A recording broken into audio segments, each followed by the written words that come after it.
You are listening to Zen and the Art of Triathlon.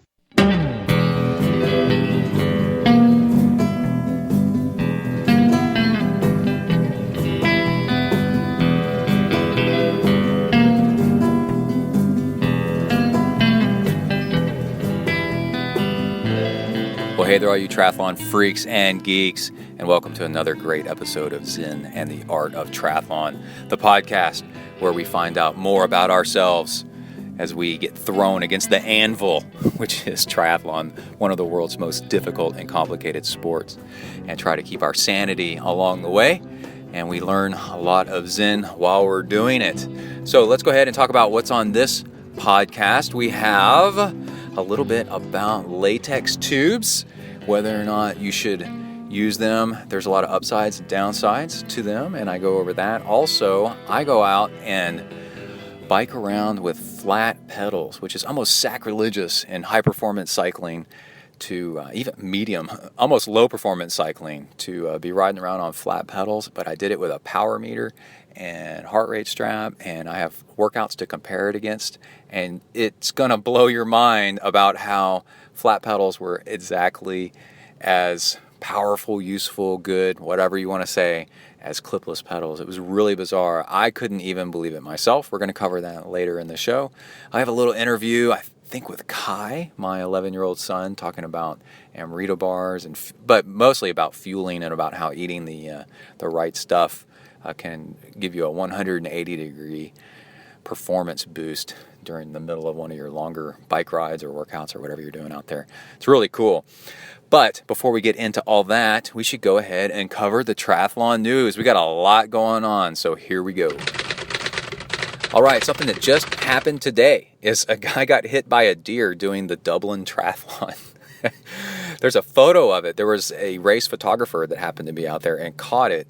The guy is on his head on the ground. It cracked open his helmet.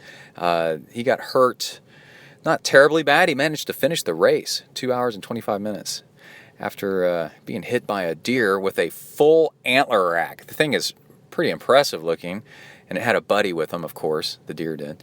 And yeah, just you got to be careful out there. I almost got hit by a deer one time riding my bike, and it made me really kind of pay more attention to what's going on when you're riding out in the countryside.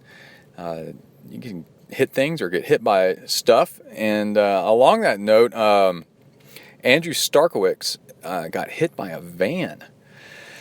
And this happened a couple of weeks ago, and he tweeted some pics now of him. He's really banged up. He's finally home from the hospital. I think he got hit either by a van or by a truck and was dragged a little bit. And this is not good at all. And we just had Andy Starkowicz on the podcast right before Ironman Texas. And the interview is really great. He is 100% balls to the wall, like a racer, born and bred. It has that racehorse mentality, and this has got to really suck. So everybody give a shout out to him if you can on Twitter. And this is a real bummer. At least he's okay and he's recovering. Gwen Jorgensen had one hell of an Olympics. She got gold, and of course they do the Olympic distance, and this was down in Rio. If you didn't hear about this, then you've been living under a rug or something, because this is a big deal. And a lot of people forget that she was in the Olympics in 2012 and had a flat tire or two flat tires. But anyway, I had tire trouble and I don't even know if she finished the race back then. And so this is her comeuppance, I don't know if it's comeuppance, her revenge Olympics, and she got gold. And there was a duel between her and another female, and there's arguments on whether or not you should draft on the run. Why don't people draft on the run? And you can, and you probably should if you can. It does make the tiniest bit of impact. Where who was the second place? It was the woman that got gold at the 2012 Olympics.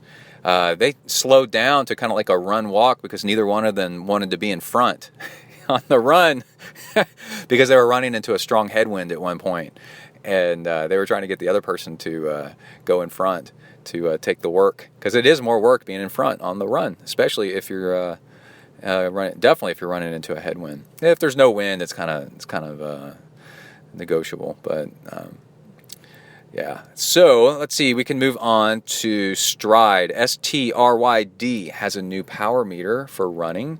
For a while, they did have a little foot pod one, but then they moved it to or I think it was maybe a waistband, but they moved it to a chest strap. But a lot of people are already wearing a heart rate monitor or whatever, and so I don't think it was that great of a design. Neither did, I think, DC Rainmaker.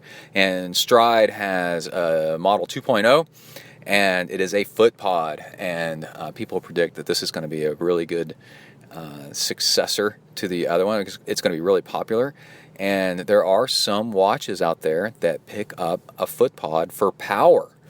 So one of them is Suunto, which we'll get back to in a moment. I got some Suunto news for you. All right, Uberman is on, and I am out.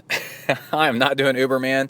I was so going to do it, but I was going to have to raise money to do it, and it was just going to be this huge undertaking, and I kind of needed a break.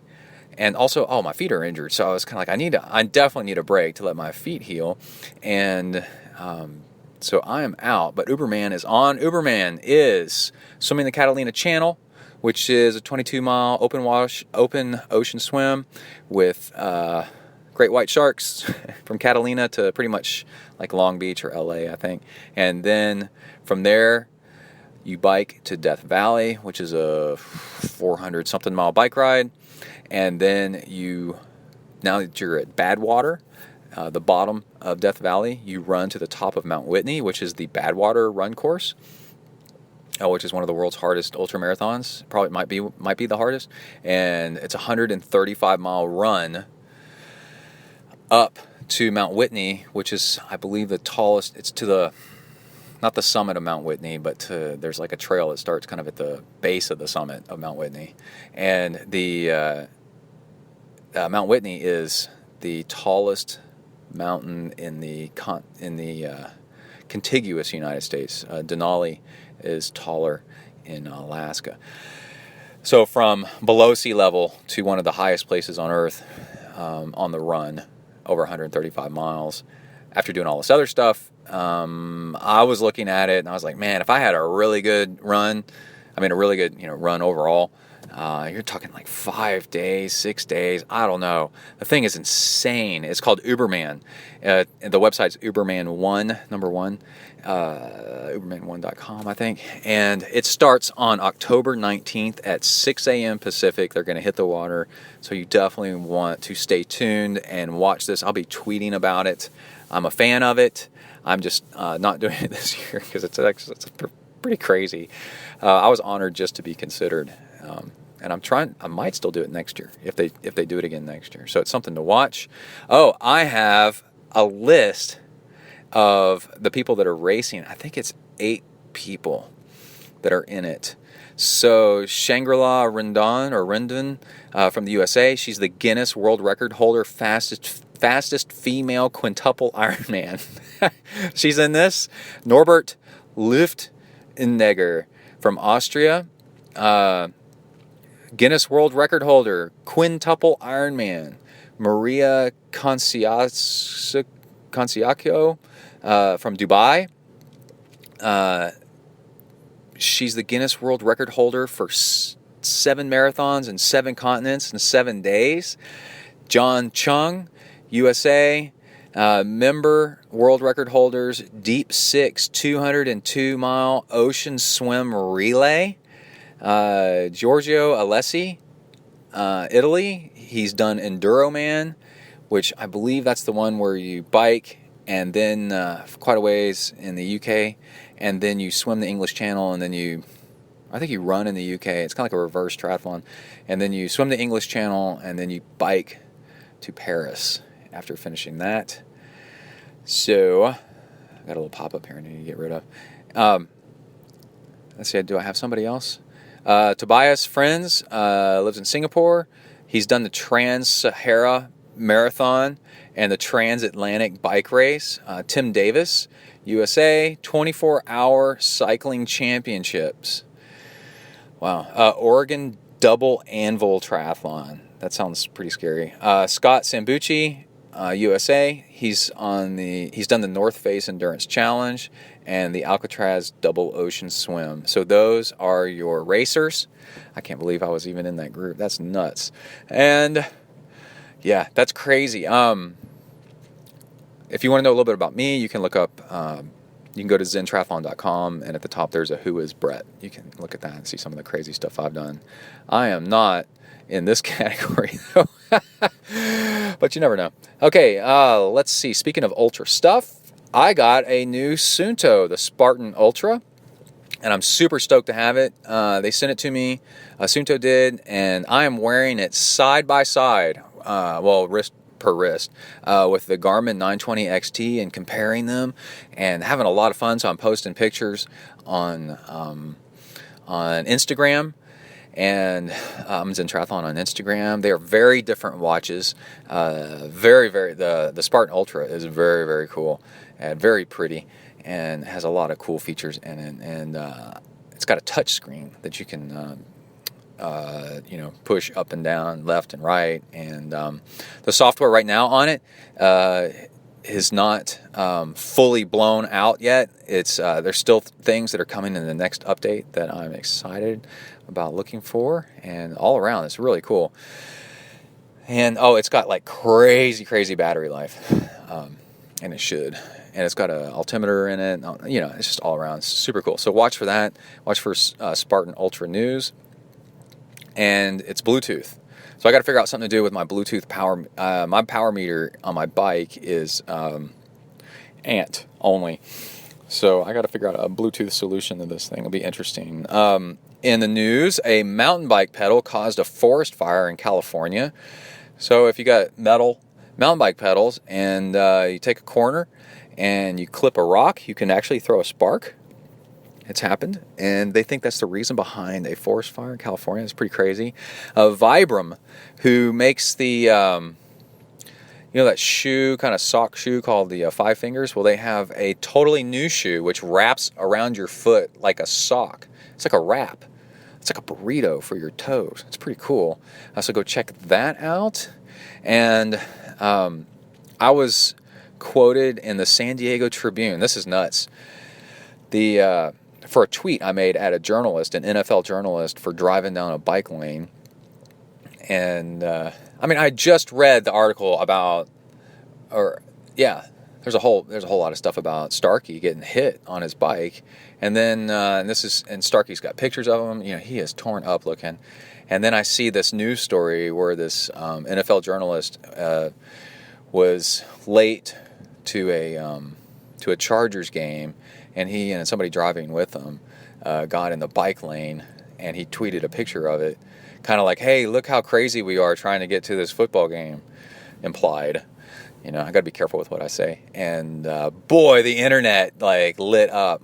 This is not appropriate. And I tweeted at him. I said, this is not cool. People die. You're setting an example, and people die from stuff like this. And San Diego, I got a tweet later from the San Diego Union Tribune, I think, and they said, hey, just letting you know, we used your tweet in the news story. And so they ran this big news story, and it had a list of tweets, and out of hundreds of tweets, they picked out mine, because mine was kind of engineered to kind of shame a little bit, like, hey man, think about what you're doing. You're setting an example out there for other people that aren't cyclists to do this kind of thing, and you're authorizing other people to do that, not overtly, but subvertly. You're kind of doing that. And also, man, if you don't know by now, if you're a journalist and you don't know by now that tweeting about or saying anything in the media about hitting cyclists, or you wish you could run over cyclists, or this, that, and the other about cyclists, and they should be taken out, or anything aggressive towards cyclists, goes over like a lead brick badly, then, man, you need to have your brain checked, because they're getting in trouble every once in a while, and it makes the major news, so they should know better. Oh, Parlee, which is a wonderful bike maker, Parlee, Parlee. They were one of the first bike companies to put disc brakes on their road bikes, and a long time ago, and they came out with a tri-bike, their new tri-bike for this next year, with disc brakes on it. And there's a huge argument on whether you want disc brakes on a tri-bike. A lot of times, if you're riding a tri-bike and the course is technical enough for you to need disc brakes, then you probably shouldn't be on a tri-bike anyway, some people would say. And like when I did the Alcatraz race, the bike course is really steep and turny, and turny's not a technical, but a lot of turns, and it could rain, so I just brought my road bike and I rode that instead. And but disc brakes are a game changer for how fast you can go into turns and downhills. Give you a lot more confidence. You end up going faster with disc brakes if the course is technical, and especially if the course has some downhills, and it just gives you way more confidence. So you end up going into turns a little bit faster, and you have better control, and your time's faster. But then a tri-bike is supposed to be all about aerodynamics, paying all this money for aerodynamics, and now you have these rotors sticking off on the side. But then the question is like how much wind penalty is it really but then versus how much time are you saving, right? And I gotta say, the Parley bike is really pretty. I like it a lot. It's a good looking bike. I would not have a problem with riding it. And they kind of shielded the brakes a little bit. This was a question like, does shielding the brakes from the airflow actually not let the brakes cool down and they could overheat? Who knows yet? Haven't really tested this bike out in the wild. But how much are you going to use those brakes really on a tri-bike anyway? So it just goes back and forth and back and forth. So to get to the bottom of it, you're going to have to go check that out. It's a cool looking bike. Everything else about the bike for sure is really pretty. And let's see, Cycle Ops. They make Power Tap. They're also owned by Ceres. Hold on, we're going to have a coffee break.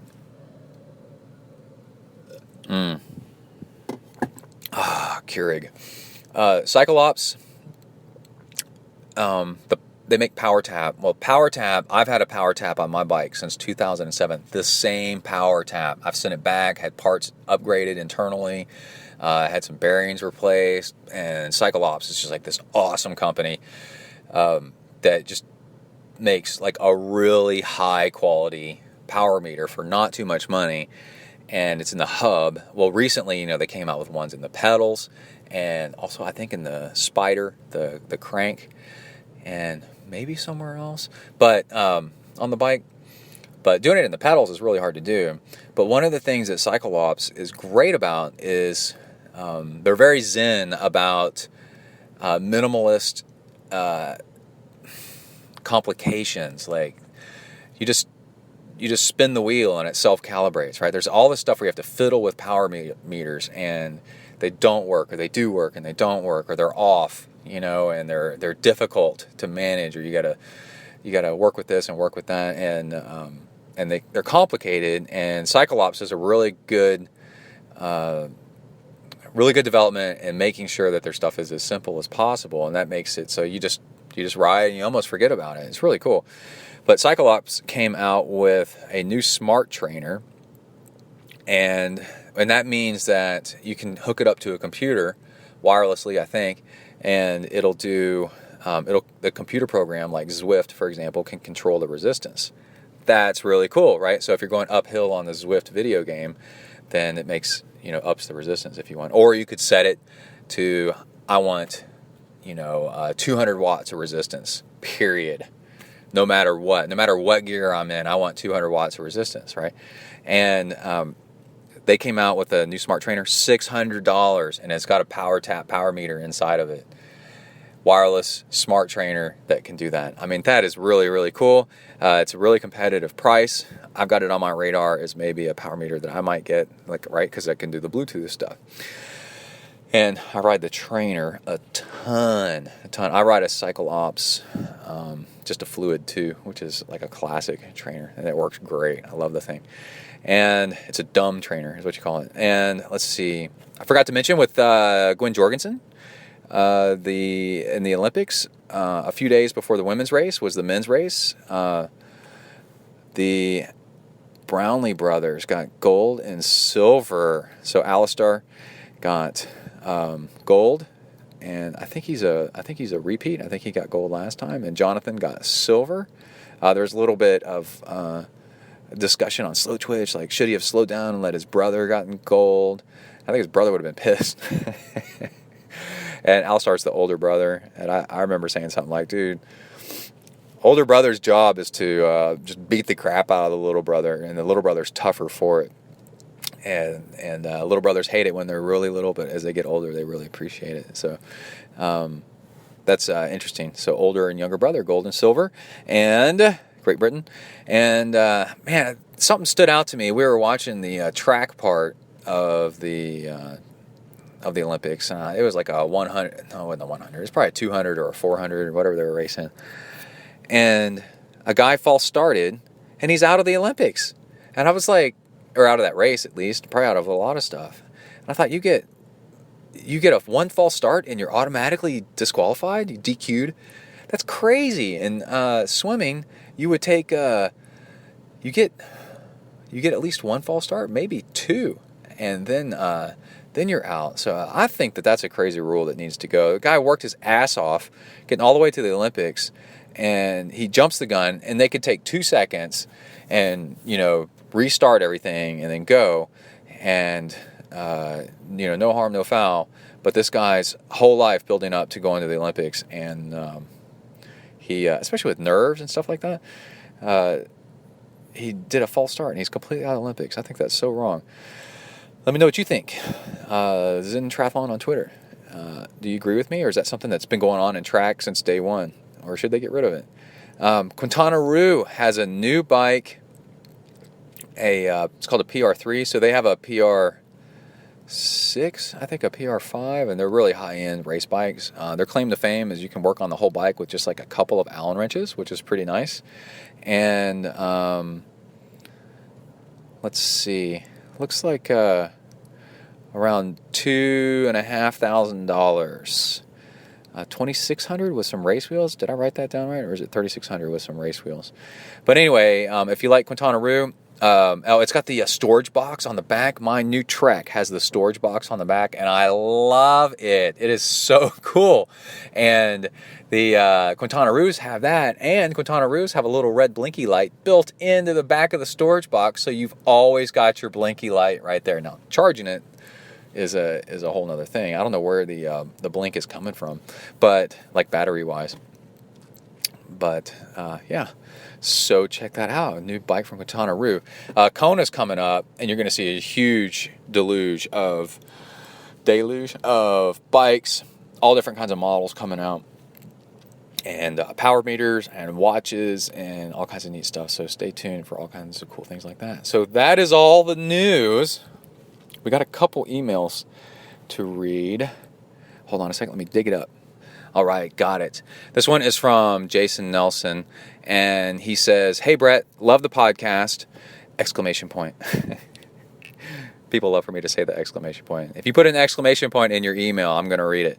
He says, I am in... Let me back up. So we have to read these things at work, where we do employee recognition, like we acknowledge other employees and stuff that they've done.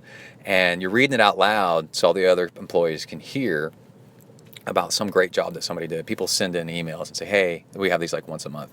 Hey, I just want to thank this other employee for doing such a great job. And I work in IT, and we do a lot of customer service kind of stuff within the company. And so people are thankful. And we got in the habit of saying the exclamation point if somebody put an exclamation point, because just reading it out loud, we don't want to yell at everybody, but we want to let everybody know that this one person really appreciated what they did. And so we say the exclamation point. Sometimes we even count them at the end of it, so people really understand how appreciative somebody is, or how strongly they feel about something. And that's the story behind that. All right, I am hearing about Ironman Canada on my runs. Another exclamation point. He wrote in parentheses. Okay, I always enjoy hearing your training log and picking up new tricks and tips. On a future podcast, would you be willing to share breathing tips for a beginning swimmer like me? I swim at my local YMCA, which has a 25-meter pool, and I can't go more than 50 meters without stopping to catch my breath. Everyone at the pool has been very nice with comments like, you need to work on your breathing, or you need to learn how to breathe, or it'll get easier when you learn to breathe. Great observations, but no tips on how to learn to breathe. I can run a sub 4-hour marathon without stopping and without problems. I can ride 50 miles on my bike without stopping and no problems. But swimming is kicking my ass because of the breathing. I know that practice makes perfect, but if there ever was an opportunity for you to share some basic breathing tips while swimming, I, for one, would be most grateful! Exclamation point in parentheses. And thanks and congrats on Ironman Canada. All right, so an undercurrent of this podcast is I come from a competitive swimming background, and a lot of triathletes don't. They come from biking or running, and they get into triathlon. So my swimming background helps out on shows because I can help people with the one thing that most people have a lot of trouble with, which is the swimming. So and I learned to swim on teams as a little kid, and they're trying to get everybody to figure out how to swim. And I've had a million different coaches over all those years, and I've seen a million different tips and tricks and what actually works. Okay, so what you're doing. Oh, by the way, next podcast episode, we're having an interview with a guy that I've already recorded the first part. He's going to do his first 2.4 mile open water swim, and we talk about it over Skype and talk about what to do and what he's done and how to be calm and cool and how to swim. And he's come from a non-swimming background and is now doing his first 2.4. So it's pretty cool. So look for that on the next episode. All right, but back to this. The thing you need to understand is that most people, and it's like 99% of people, unless they learn how to swim as a little tiny baby, you see this where they throw babies in the water before they learn this reflex. Most people have a gag reflex and a fear reflex to being in water, and they try to stand upright and get out. And it is a very difficult reflex to overcome, but it's possible. And this is because, humans are, we're land animals mostly. Once we learn to swim, we're really good at it. But we're land animals, and if we have a instinctive reaction to putting our face in the water is to get our faces up and out of the water. We do not like having our faces in the water. Just like we don't like, a primitive guy is going to be scared of lightning and of a lion's roar and stuff like that. It's very instinctual to be afraid of having your face in the water because you can drown. So to get your face down and in the water and to not be afraid and to relax and actually to swim takes time, right? And I know this is the part where you're getting frustrated. It's like, well, when am I actually going to learn this? And it takes... The thing I want you to think about is when somebody is walking on a plank, right, a narrow board, and a long narrow board, and they could fall off of it, right? But the board is, let's say the board's 10 feet off the ground, or say it's between two buildings, right, on the 5th floor or the 100th floor or whatever, right? That person is going to be wobbly, jittery, scared, trembling, making all kinds of crazy movements, trying to hold on to things, doing anything they can, and their body's going to be rigid and jerky and very fearful and shaking with fear, right? And then, now take that very same board, let's say it's 6 inches wide, right? And you say, well, 6 inches is kind of wide. Dude, 6 inches, 5 stories up in the air is not very wide. It is very scary. So now let's put that 6-inch board, and let's say it's, 20 feet long, 50 feet long, something like that, and put it 2 inches off the ground. Just lay it in a parking lot, right? Now walk the length of that board. That person is going to be relaxed and walking and very loose and able to turn their head and look around. You could say hi to them. They'll turn and wave and smile. They can chew gum. They could probably use their iPhone while walking across that board, right? And they're going to be very relaxed. So that's the difference in somebody that is nervous or new to swimming, is like the person walking a 6-inch wide board 5 stories up to somebody that's been swimming correctly face down in the water for a long time is going to get relaxed and confident, right?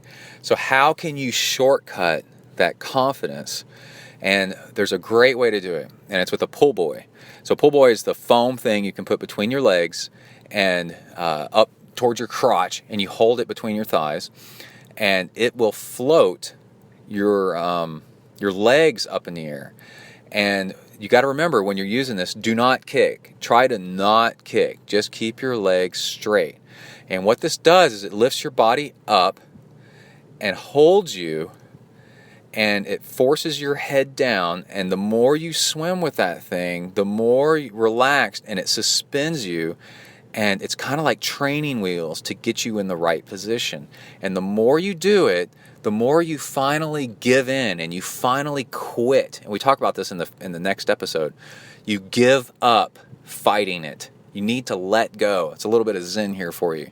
You have to let go of thinking that you're going to drown, right? Well, that's hard to do, and you can't just do it on purpose, right? You kind of have to use some tools to kind of make you just forget about being afraid. And this will actually float you and get you in the right position and let you forget about being afraid, because you'll soon realize after a while that you're not going to fall, right? That's your other fear, is falling forward in the water. You're worried that if you lean far enough down and you relax enough that you're going to fall over the front of yourself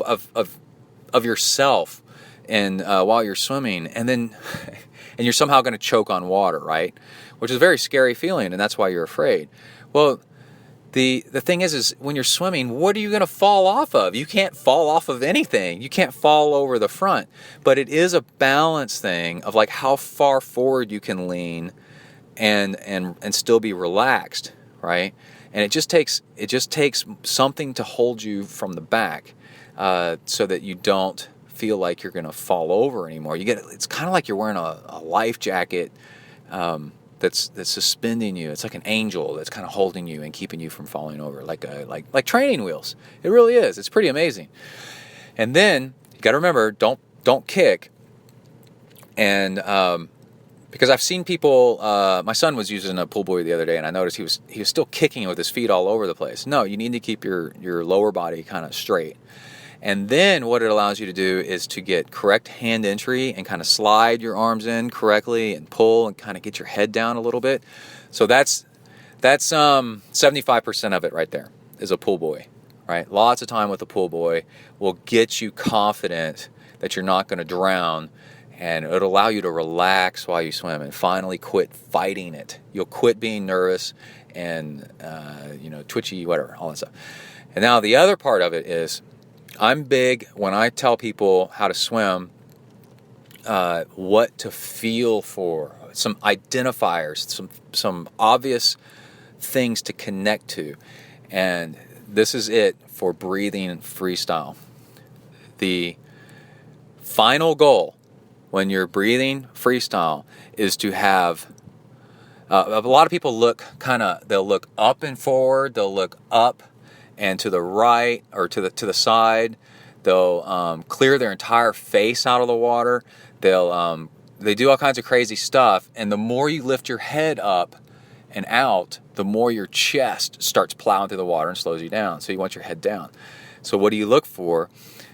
You want to turn your head to the side when you breathe, and even not to the side in front, but directly to the side. When you breathe, you want to notice that your face, your eyes, your vision, center of vision is looking at the wall or something on the side that's the exact same distance down the pool as you are, no further ahead, right? And actually, it's a little bit more efficient to kind of be looking back just the tiniest bit. So there's that. That's where your line of sight needs to be, is at the exactly to the side, 90-degree angle, perpendicular to the side. And then also, you want the line of the water to be running between your goggles, so down the middle of your nose.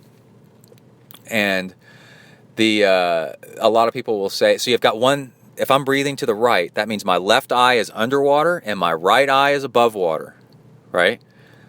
And that's what you're looking for. When you hit that amount of lifting your head out, that's all you need.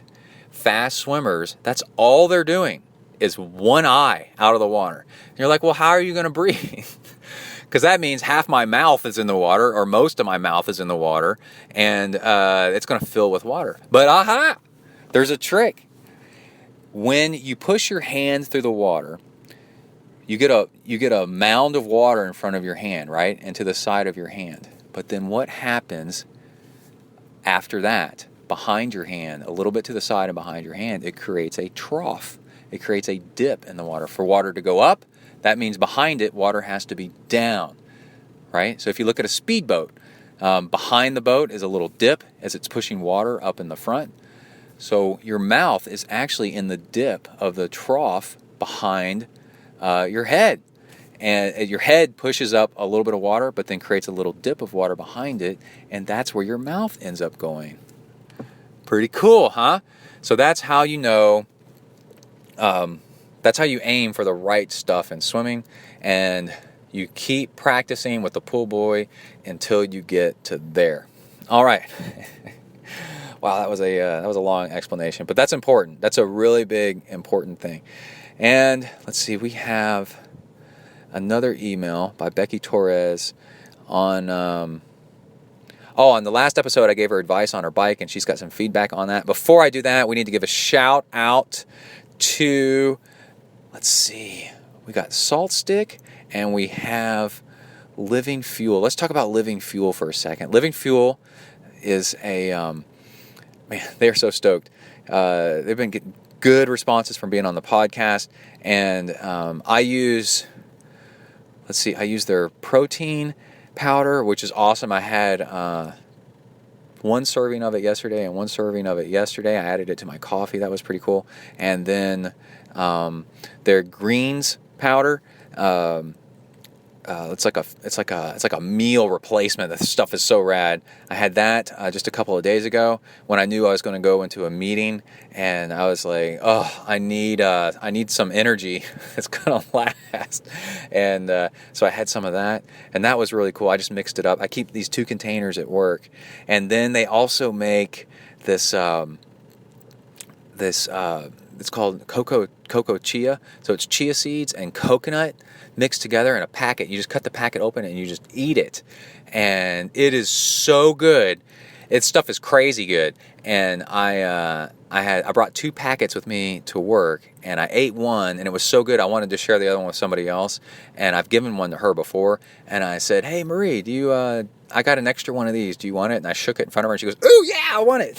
Like that. And that's how good they are. She's like freaked out. She's like, "Yes, I want that. I love those." And I said, "I know, I do too. They're so great." And so that's that. And they also make bars. And I know we talk about Amrita bars a lot on this show. They make a totally different kind of bar. It's made out of like coconut meal, and it's got coconut oil in it, and like it's like coconut flour, I think. But anyway, they're like really, really cool. I guess you'd call them energy bars, but I love them, man. And all their stuff has got like lots of fiber and all kinds of good stuff. And I'm big on the protein powder right now because I can just do a scoop, and I just added it to my coffee. And and their stuff is super healthy, vegan. So it's plant protein, which is pretty cool. And let's see if they have anything else I wanted to mention. Just give them a check out. Go to livingfuel.com, and if you order anything through them, tell them Brett from ZenTri sent you. So that's super cool. All right, we got one last email before we get to the training log, and where did it go? Where'd it go? Becky Torres. All right, here we go.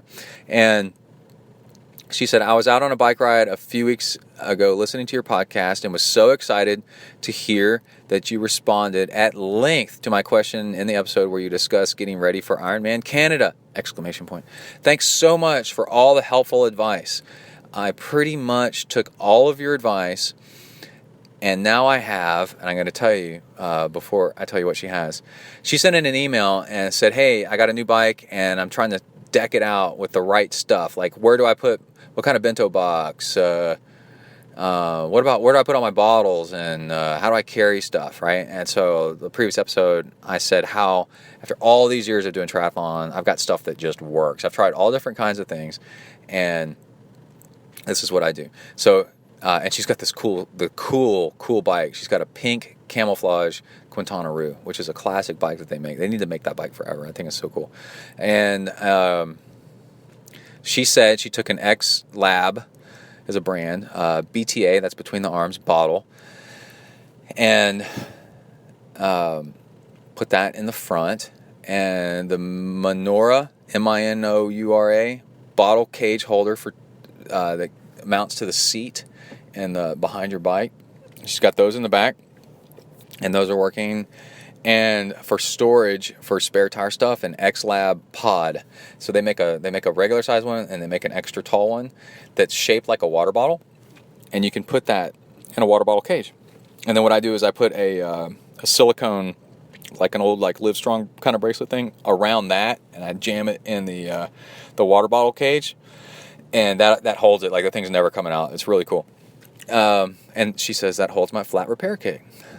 So far it has worked out great! ! So cool. I'm glad you tried it, and that means if you wrote back that a lot of people tried some of that stuff and it works really great. And yeah, I think that's it. So let's get into the training log. I got an email from Salt Stick. They said they've been getting a bunch of orders from Salt Stick because we have a discount code, and the company, was it the president, was like impressed. He was like, whoa, they're this ZenTri group is ordering far more than anybody else. And I said to myself, I'm like, yeah, because I talk about how to use stuff on the show. And my latest Salt Stick episode, so Salt Stick makes capsules, right?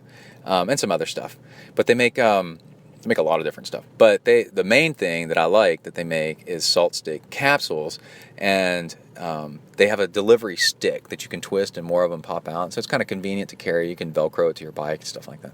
And but what's nice is it's just a convenience. You go back to the Zen thing. Everything's about convenience and minimalism and doing stuff with the least amount of fuss. And Salt Stick has it's just so easy to take Salt Stick capsules. Well, on Saturday, I went out for my first outdoor long bike ride in a while. I haven't been on an outdoor long bike ride in a few weeks, and it's really hot here in Texas, and I'd forgotten about, you're not in the habit, and you just kind of forget things. So I went out and I just took some sea salt and like a teaspoon of it and added it to my fuel, and because I was doing UCAN and it didn't have any electrolytes in it, so I just added that. I wasn't thinking, and I went out for a bike ride, and a 3-hour bike ride. It is so hot here in Texas, right? It's August in Texas. It's insane here. Heat index of 106 or something, and it's high humidity, and it's got steam hanging in the air. It's like the jungle, and about just over 2 hours in the bike ride, I noticed my leg started twinging, like bang, bang, bang, bang, of little cramps kind of here and there. And I was like, man, that is weird. I thought I was drinking enough water, and in fact, I was pretty sure I was drinking enough water, but I didn't have to pee like usually. About an hour and a half into a bike ride, you should have to pee. That means you're hydrating enough. And I went the whole 3 hours never peeing, and even though I was drinking I thought I was drinking plenty of water, I was drinking a lot of water. Later, the rest of the day, I felt like crap. I started getting a headache. Early afternoon, I had a headache. The rest of the night, we went to a friend's house for a party, and we had to leave early instead of staying later because I felt like crap. I just felt sluggish and whatever, and I had this headache. And I realized halfway through the afternoon, I go, man, I got dehydrated. Damn it. And it's because I didn't add any electrolytes to my water. So if you don't add enough electrolytes to your water, the water you drink doesn't work. So you gotta salt up your water to make it stick. And I always say that salt stick makes your water stick. Make your water sticky with salt stick. And I failed. And the next day, I felt a lot better. I drank a lot of stuff with salt in it, through the afternoon, and tried to kind of electrolyte back up. And then because Sunday morning I went out for another bike ride, and I did 2.5 hours, and I took 2 salt stick capsules per hour, and I felt great. Like the entire bike ride, I had a really good ride, and it was so much easier and so simple. I can't believe I forgot. And yeah, you can avoid failures like I had by getting some salt stick. And let's see if we can pull up their discount code here, because we got 25% off with discount code ZenTri25, all caps, ZenTri25. And that works in the United States at shopsaltstick.com. And if you live outside the United States, remember that they have salt stick stuff at saltstick.com, and also in 30 different countries around the world. You can go to saltstick.com and use their store locator and find salt stick. But don't forget, if you live in the United States, use that discount code. 25% off is huge. And it's not just salt, it's electrolytes. It's got a mix of like magnesium, like all kinds of other stuff in it, which is really good. And again, the convenience factor of the capsules is great, because you can take a capsule whole, you can break the capsule open really easily and pour out just as much as you want. Of course, the bottle has like how much sodium and whatever is in all the different capsules, and it's just super, super easy to use. So I encourage that. All right, so that's enough about those sponsors. Let's go ahead and get into the training log. Again, we're going to talk about latex tubes. We're going to talk about pedaling on flat pedals. And oh my gosh, how your world can get turned upside down if you go out and ride with flat pedals and you actually do just as well as you did with clipless pedals. How is it possible? I don't know. It's amazing. But yeah, all kinds of cool stuff like that. So let's go ahead and get into the training log right now. Here we go. You are entering the ZenTri training log zone. Huneli.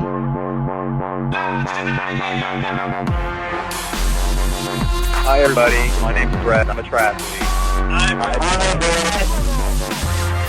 I decided it's time I got some friends more suited to my status. But Joe, we've been friends for years. Hey, we all make mistakes.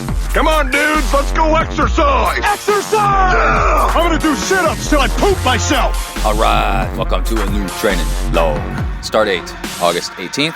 Getting in the car, leaving the pool. I have an awesome pool workout for you. A little bit of insight on what makes an Ironman, and whatever else I think of. A little headlamp thing from Leatherman. Maybe we'll fit that in.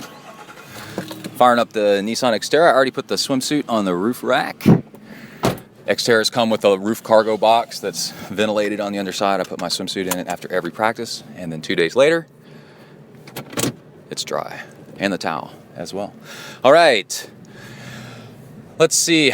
We are doing a swim workout. Okay, so this is a workout that I give my athletes, and I love giving them this one, and it's so good. I call it the Holy Grail. You can give workouts a name in Training Peaks, and I call this one the Holy Grail because it does everything that you need, mostly.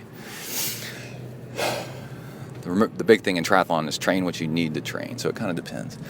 But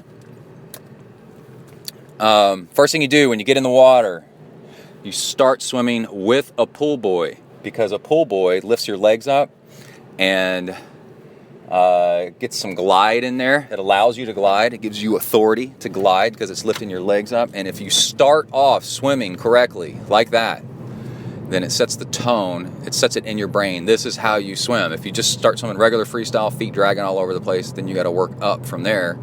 And this sets the tone right from the beginning. This is training, not playing. So that's what we're all about. And you're cruising along, swimming, and it's easy at first. And gradually over time, over many, many, many minutes, say 8 minutes or so, you work up to where it's starting to burn in your arms. And the floating of the legs, again, allows you to stay straight, allows you to stay streamlined. You're doing flip turns, you're gliding, But you keep pushing the pace, a little bit harder. Every minute, like lift the pace just a tiny little bit, right? And then after a while, it starts to burn. Now, you want to hold that burn. And if you want to push it almost, you want to keep pushing the intensity until you're about to fail, right? You're about to give out. Now that's too much. If you do that, it's going to take too many days to recover. So you don't want to go until you fail. So as you're right about to fail and it's burning, then you back off and you keep swimming. You just back off and then test it again. You know, push the pace just a little bit and then go, yep, was I right? Was I about to fail? And you're like, yeah, I was about to fail. Then what you do is, as you do a turn at the wall, pull the pool buoy out, set it on the wall, right?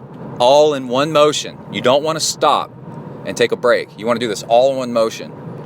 Drop the pool buoy on the wall, keep swimming, and now you're integrating your legs, your kick, back into your freestyle at a high stress level. It's burning. But you've been doing so much of really good, clean, drag-free swimming that you're so used to doing that you're barely going to integrate your kick at all, and you still got that burn in your arms, and then you're like, 150 of that is probably pretty good because you're already on the edge. And then when you get to the wall and you're all done, you pause, you take a break for about 20 seconds, catch your breath. Don't time all these things exactly. Just catch your breath. Then you say to yourself, I really didn't work my legs all that much, right? Because you've done everything with a pool buoy. So now you get a kickboard. You should have gotten it out as you got on the deck of the pool. I should have said that. Get a kickboard and a pool buoy before you start. Grab a kickboard and do a 50 or 100 of freestyle kick. And then what that does is it teaches you how to get your feet up while kicking, and while you're giving your arms a break, you get to focus on your kick and stretching out the top of your arch so that your toes point backwards. And then if the kick is hard, just relax and just kick gently. Kicking itself is enough of a workout. And then when you're done doing that, you take a little break and then you start over again. So the human mind loves to batch things. We're engineers. We're the only animal that's gone to the moon. Somebody will tell you. And the only other animals that have gone into space, we put them there, all through engineering. And the reason we are so successful is because we love to engineer, we like to leverage, we like to batch things. It will feel good for you to work on your legs while you're giving your arms a break. And then when you go back to working, while you're giving your legs a break, you go back to working on your arms. And the perfect storm always has 3 elements. The third element is you are working on very, very clean freestyle. So again, start swimming with great form by using a pool buoy. Slowly escalate over many minutes, a little bit more effort per minute until you start to burn, you start to fail. You want to hold it there for as long as you can, up to a few minutes, not more than that. And then drop the pool buoy, integrate the kick back in just for a short while so you get to feel what that feels like. Then drop the whole thing, take a very, very short break, and then do a kick set of just like 50 or 100 yards, and then repeat. Now, when you do intervals at threshold, above threshold, and it burns, the school of weightlifting, of increasing power, increasing strength, will say 3 sets is fine. They'll even go down to 1 set if you do it really, really well, is good. But the first time you do this workout, the Holy Grail, you might have trouble doing it more than twice. After you do it a couple times, you'll be able to do it 3 times. After you do that a couple more times, you'll find that 4 times is doable, and then it's questionable 4 sets of this is actually any good at all.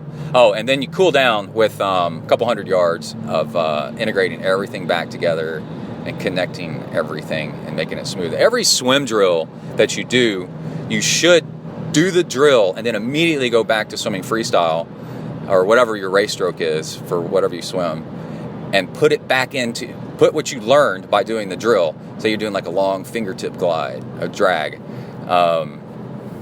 one arm, breathing on the other side that you're not used to.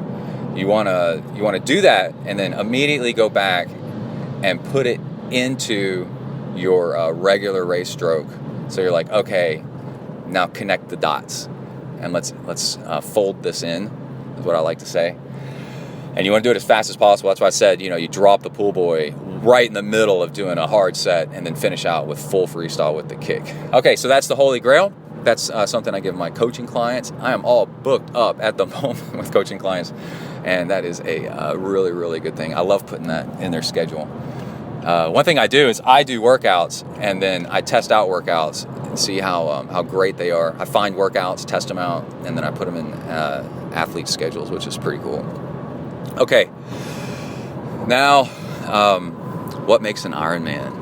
This is really cool. So after Whistler, there was a news story, Ironman Whistler, that I did, and there was and my buddies, ZenTri Army soldiers out there, I guess, ninjas, sent it to me. They go, check this out. So a guy broke his chain on the long climb. That's like an hour and a half climb, hour and 15 minutes climb. Broke his chain and didn't have a chain break tool to take out a bad link and put in a new link. Or maybe his derailleur broke. I forgot. But whatever.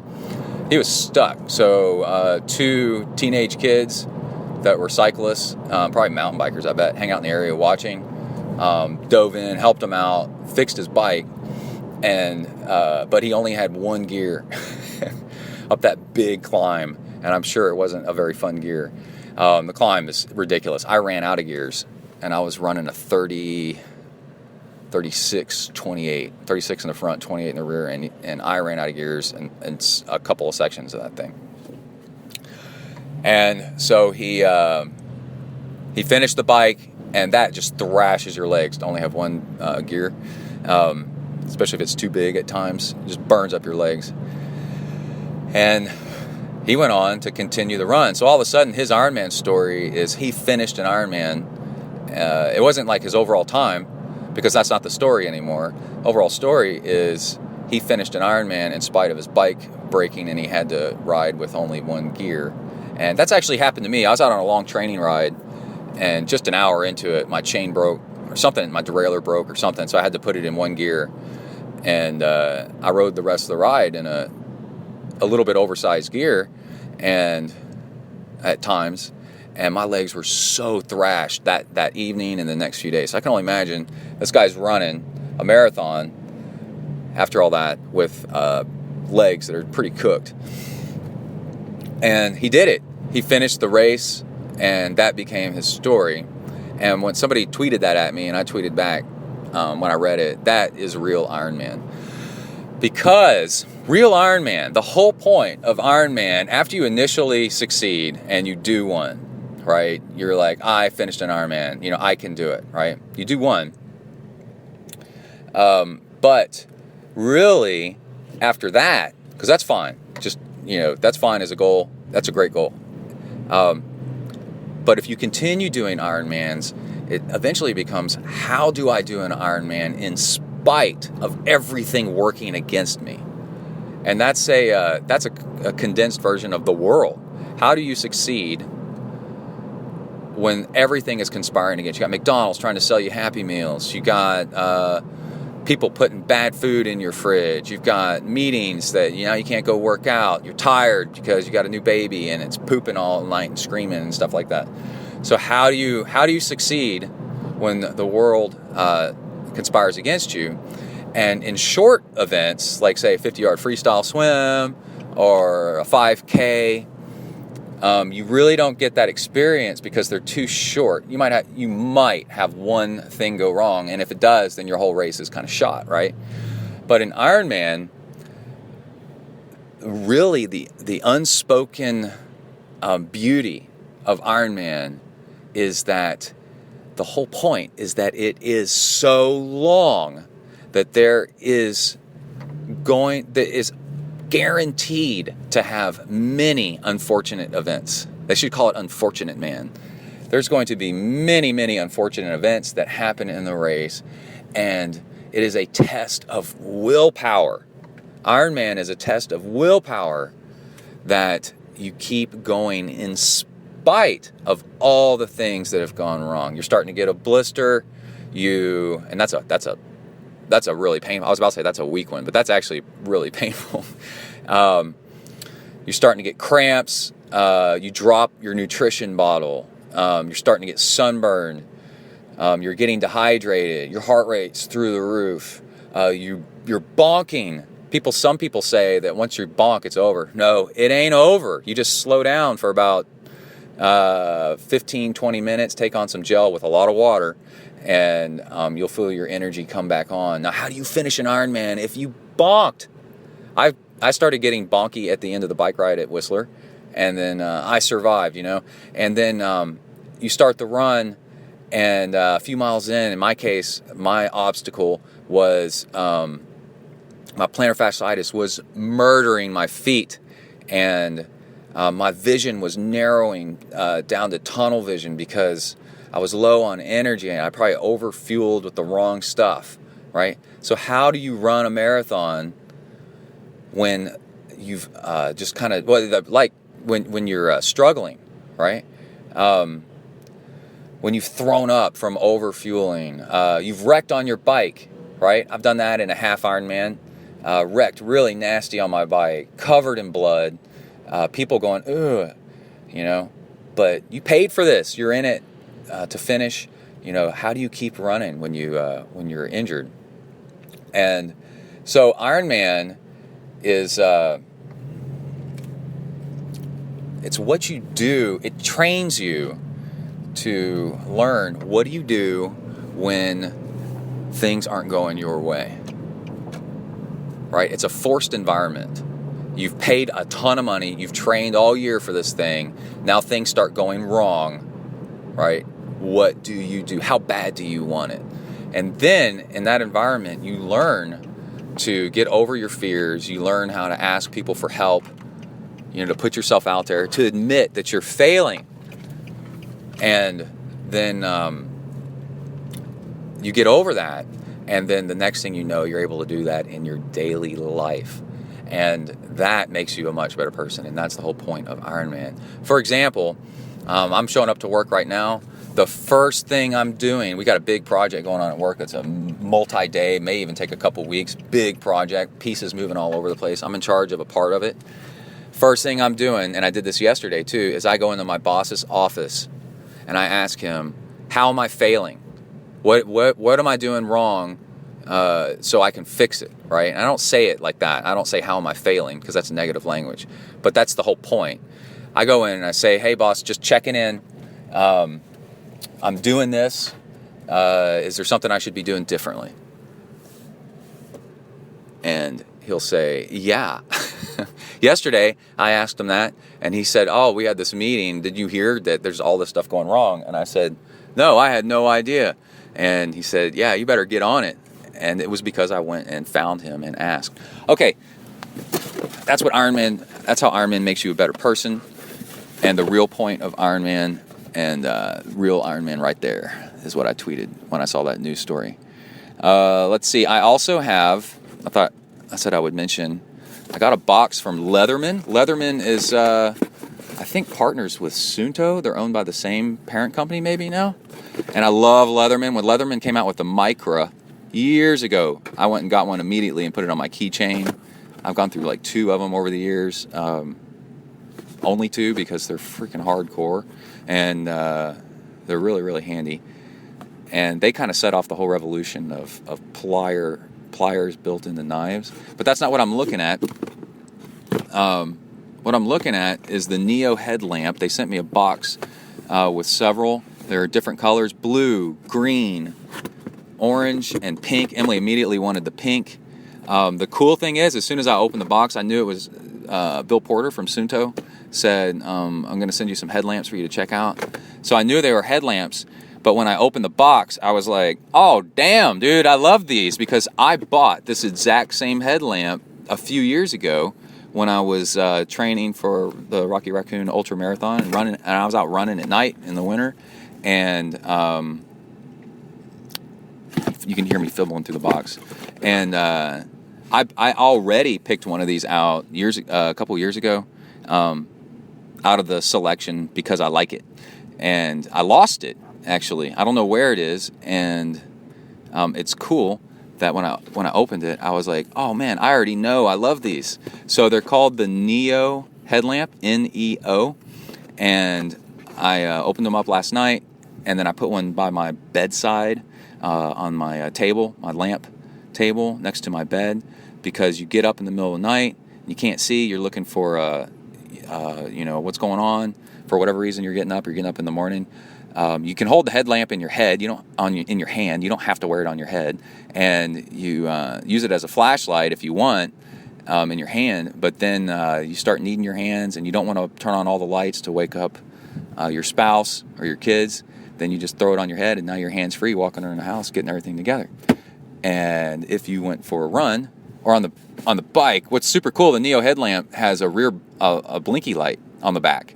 So if I went out running or got on my bike, then I would have a blinky red light on the back as well as the light on the front, which is super cool. And of course, it's got like 2 levels, 3 levels, and all kinds of stuff. But the colors are cool.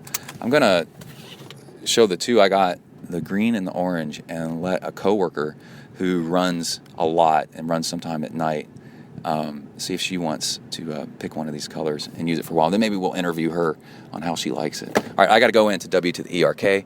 Out, bang. All right, let's talk about some latex tubes. But before we do that, I wanted to just give a quick shout out to an article I saw that finally described correctly that gave the right keyword to something. There was an article on triathlete.com, triathlete.competitor.com, anyway, Triathlete Magazine online, about how much to kick while doing your triathlon race swim. And this goes right along with our Get to the Bottom of It scientific fact-finding episode theme today. And the key is that they used a word called passive. They didn't say passively, but they said passive. And what that means is if you kick normally, kick aggressively, then you're burning up your legs, which you need for the bike and the run later on that day. And if you don't kick at all, well, that actually messes up your swim form. And that is the key, that if you kick kind of passively, like you kick, but you're just not that into it, then each kick helps you throw your arm over, and it helps balance out your stroke, and then it helps lift your legs up. And then that makes you swim a lot faster, or else your feet start to drag. And then the whole point is that if you just kick passively, you kick, but kick passively, then you will swim fast, and you'll probably swim about as 95% as fast as if you kicked hard. And then you will save your legs for the run, for the bike and the run. And I remember on swim team, we kicked, did kick drills and everything like that, but you only kicked hard when you were doing an actual race. And we're talking like 50 yards, 100 meters, 200 meters. And then the longer the race, the less you would kick. It's like turbo, and it wears you out. Okay, the thing about latex tubes. So this comes into contention because people argue about latex tubes and should you run latex tubes or not. And you can not really know the answer, so I dug up all the facts. So I'll tell you the facts about latex tubes, how they're faster, and how in weird ways they're not. And then you can decide if it's actually worth it to you. I was a little bit unaware of one number that may actually make me change my mind, so I'm kind of glad I did this one bit. So latex tubes. The tubes that you normally use in a bicycle tire are butyl, B-U-T-Y-L rubber, butyl rubber. And compared to latex, it's the black. It's the black inner tubes that you normally see all over the place. And the compared to latex tubes, butyl tubes are more rigid, which means that the energy it takes to deflect them on pavement, to deform them, actually is what I mean. It resists deformation. And so what that means is when you roll them across pavement, of course, the part that's contacting the pavement flattens out, right? Well, it's resisting that flattening out. It does not like it. And that causes resistance, and that slows you down. It's kind of like running with your heels down and breaking yourself. But that's in comparison. It's fine as it is, but when you it's more resistant to forward motion when you compare it to latex tubes. Latex tubes, if you ever get your hands on one, they, for whatever reason, always come in a weird color like pink or green, and they look the same shape and everything as a regular bicycle inner tube, except they're floppy, and they just flop around kind of like a condom. Oddly enough, it's just limp and falls over flat. Now, the reason it does that is because it doesn't resist shape change anywhere near as much as butyl rubber does. So you use that as an inner tube. It actually feels, while you're riding, you can actually feel the difference. The road feels a little bit more supple, and the other thing is, it kind of absorbs bumps maybe a little bit better, maybe. But yeah, the road feels supple. And, I mean, really, that's about it feel-wise. So it's kind of like this gourmet thing. And it doesn't resist rolling as much. So the question is should you use these in your training or in racing? Okay, so I dug around and found a pretty good description of latex tubes, a review of one latex versus butyl, and it says if you want pure speed, latex inner tubes are definitely worth the trouble. When making a correction for average road bike speed of 23 miles per hour, which is 36 kilometers per hour, and a tire pressure of 120 psi. A pair of latex inner tubes have 4 watts less rolling resistance. And if you go down to lower tire pressures, it'll get up to 5 watts. And that's total. That's both tires together will add up to 4 watts. And then, of course, they didn't say, how much time does that actually save you? So I went and dug it up. How much time does it actually save you? What is 4 to 5 watts? And that ends up being 90 seconds, a minute and a half, over an Ironman. An entire Ironman, latex tubes are only going to save you 90 seconds. Now, for some people, that's a big deal. You got to ask yourself, am I a big deal? Is it worth it to me? Because the trade-offs with dealing with latex is that they lose air faster. They lose 10 to 20, probably 10, 15 psi every day. Every day. So you have to pump them up almost pretty much every single ride. So is it worth your time and wearing out a pump? You probably won't wear out a pump. I haven't really worn out a pump doing it. But airing up latex tubes every single ride. Now I put latex tubes in some of my race wheels a long time ago, and I end up training on my race wheels all the time. So I've been dealing with latex tubes on and off in one wheel and not the other, whatever, both wheels, no wheels, butyl, for years now. And the practical experience is, it is a pain in the ass to have to air up your tubes every ride. Another upside is they are a little bit more flat resistant. So, because the butyl is less rigid, the latex is less rigid, you start to get a puncture, it will not puncture as fastly because it's not fighting back like the butyl does and doesn't, like if you with your hand, if you punch something soft, right, you're not going to break it. But if you punch something hard that's more rigid, you might fracture it. Whatever you punch, like a board, right? A board versus a pillow. Think of that. The latex being the pillow. So then the other problem is putting in latex tubes is more difficult. If you don't get them in correctly, you can actually tear them somehow against the rim and the tire bead. And you're like, okay, well, yeah, I mean, that happens on rare occasion. What kind of problem is that? I'm willing to sacrifice. Well, latex tubes are like $17, $18 a piece. And oh man, it can get just kind of nuts, And then the other thing is if you can't carry a latex tube as a spare, so you got to carry a butyl tube as a spare anyways. Latex leaks. You think latex leaks regular air, which is mostly nitrogen, out overnight. If you use a CO2 cartridge, a carbon dioxide cartridge, to inflate a tube out on the road, and it's a latex tube, it's going to lose its air in about several minutes, because I've done it. I didn't know this, and I did it out in the field one time when I had a flat, and I had a problem. That was bizarre. I didn't know what to do. I didn't know what was going on until I went and researched it. So 5 watts total, 90 seconds over an Ironman. 90 seconds. Is that worth reinflating all the time and the stress of dragging a pump around to inflate your tires?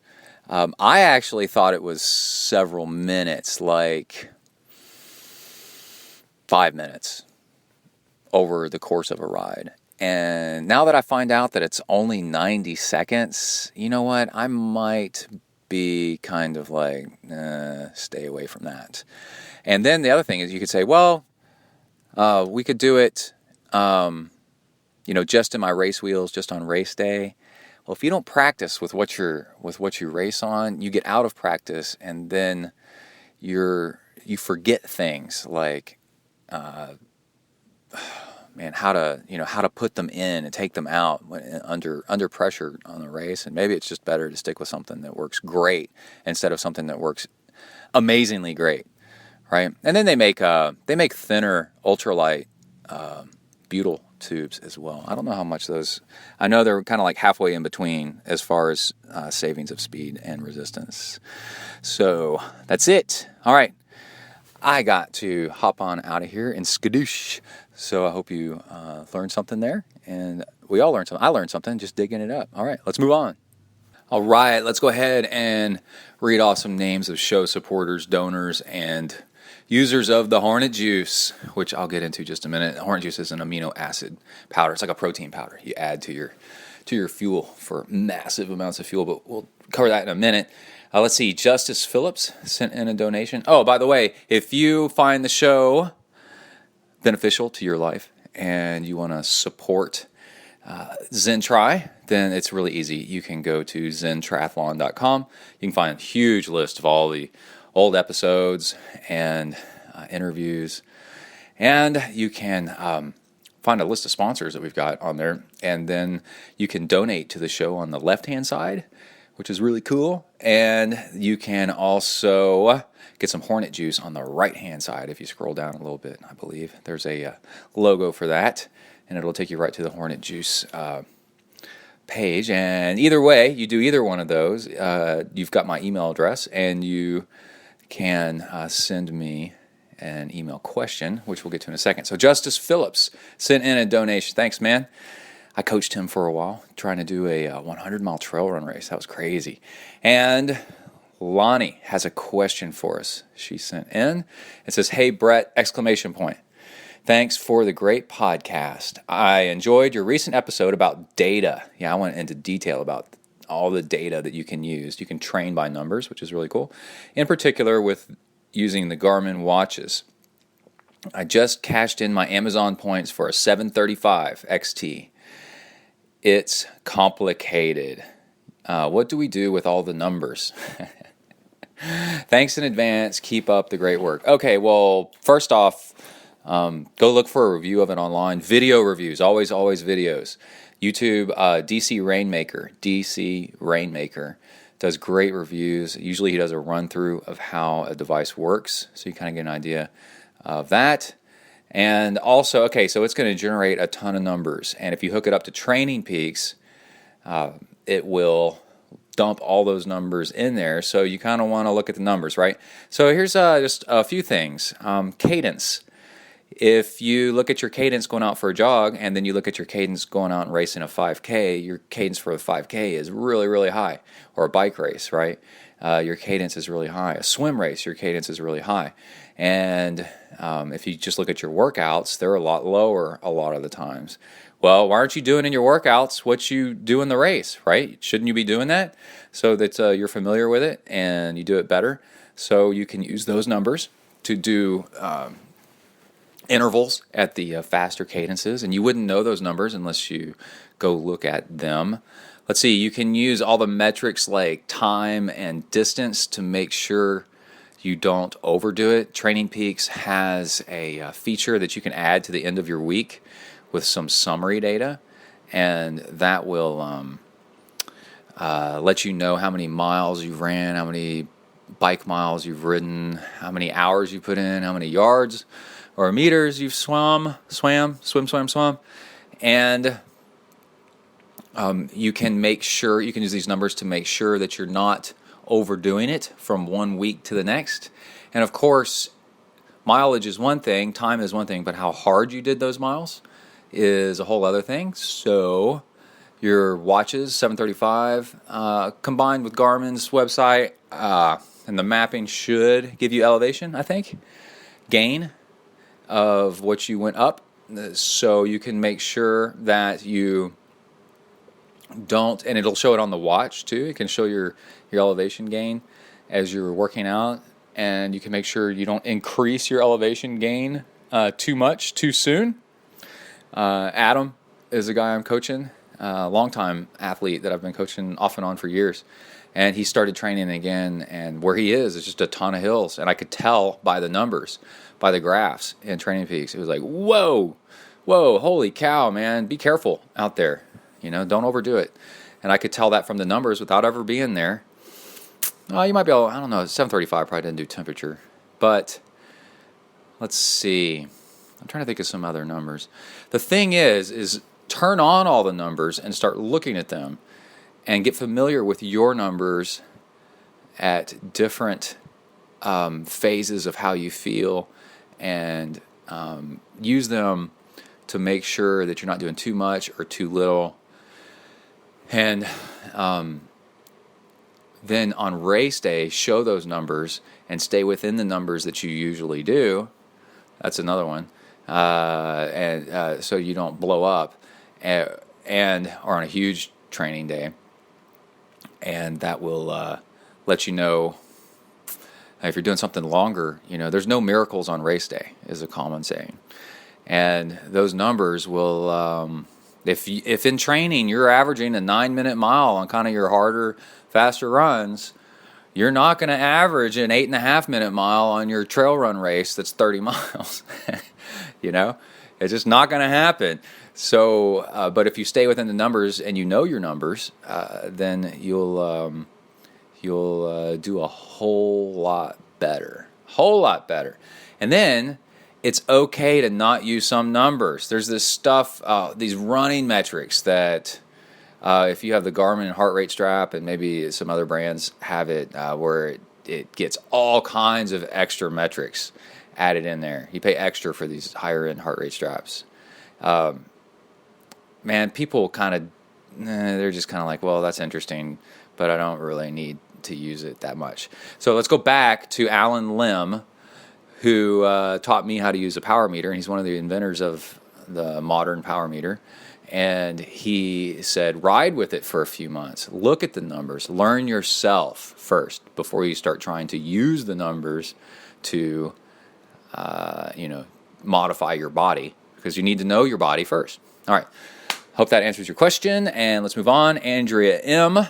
sent in a donation. Simon Wright, how's it going? Karen Jackson, Daniel Clemens, Michael Radogna. I always say Rag. It's not. It's Radogna. And Brian Shepard, Jonathan Woodman. And now we have one from Joe Deber with an, oh, golly, it's an email. Hold on, I need to take a drink for this one. Ready? I'll drink away from the mic for you people. Okay.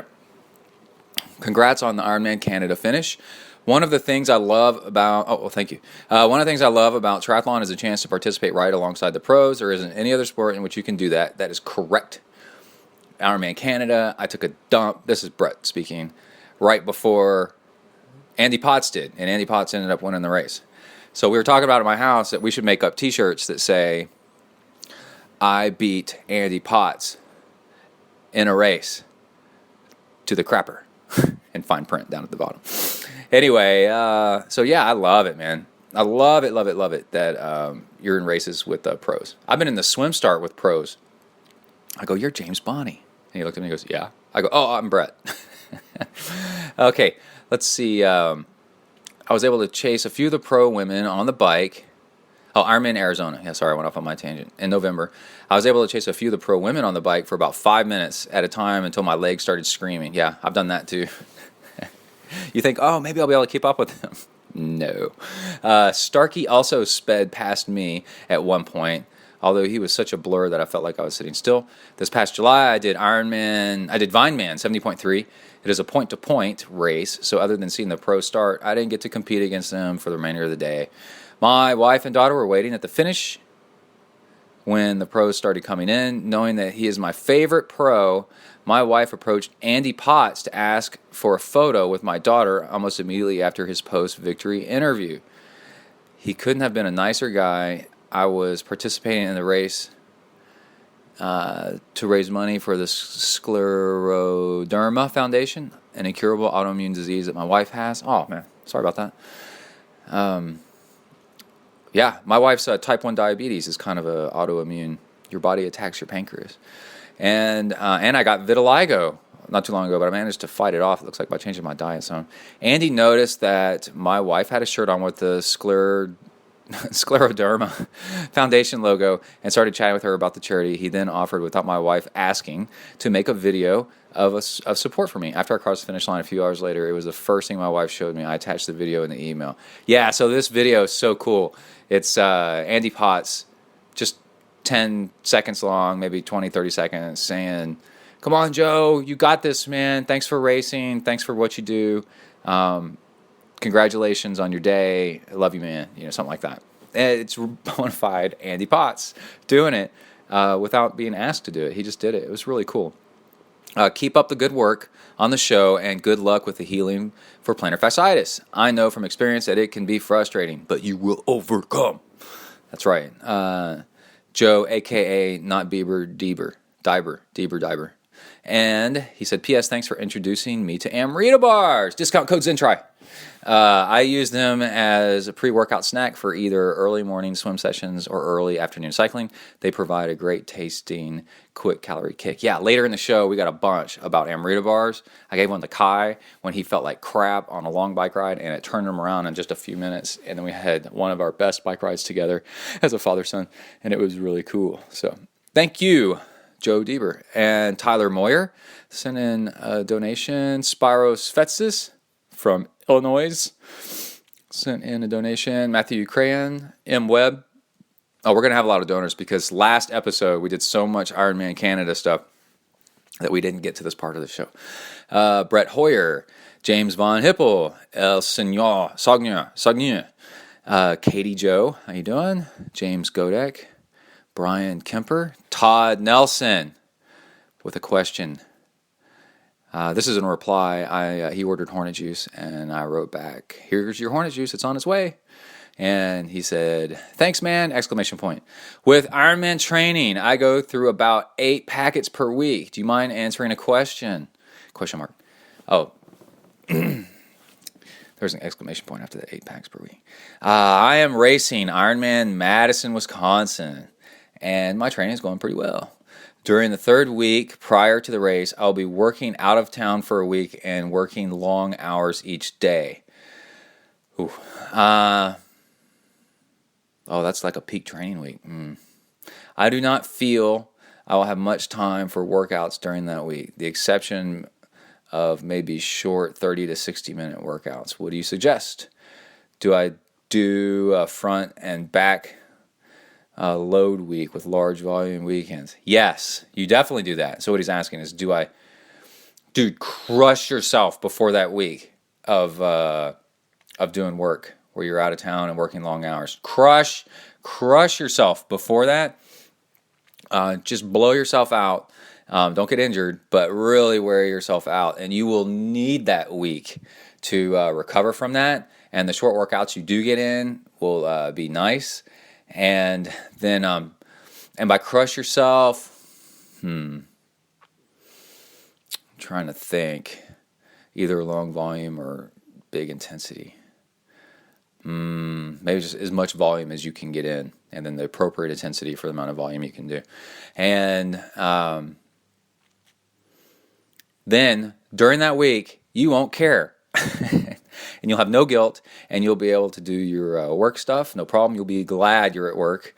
And then when you pick back up, the 2 weeks after, just start tapering down and do proper tapers, do some higher intensity stuff like the second week, and then completely back off the last week.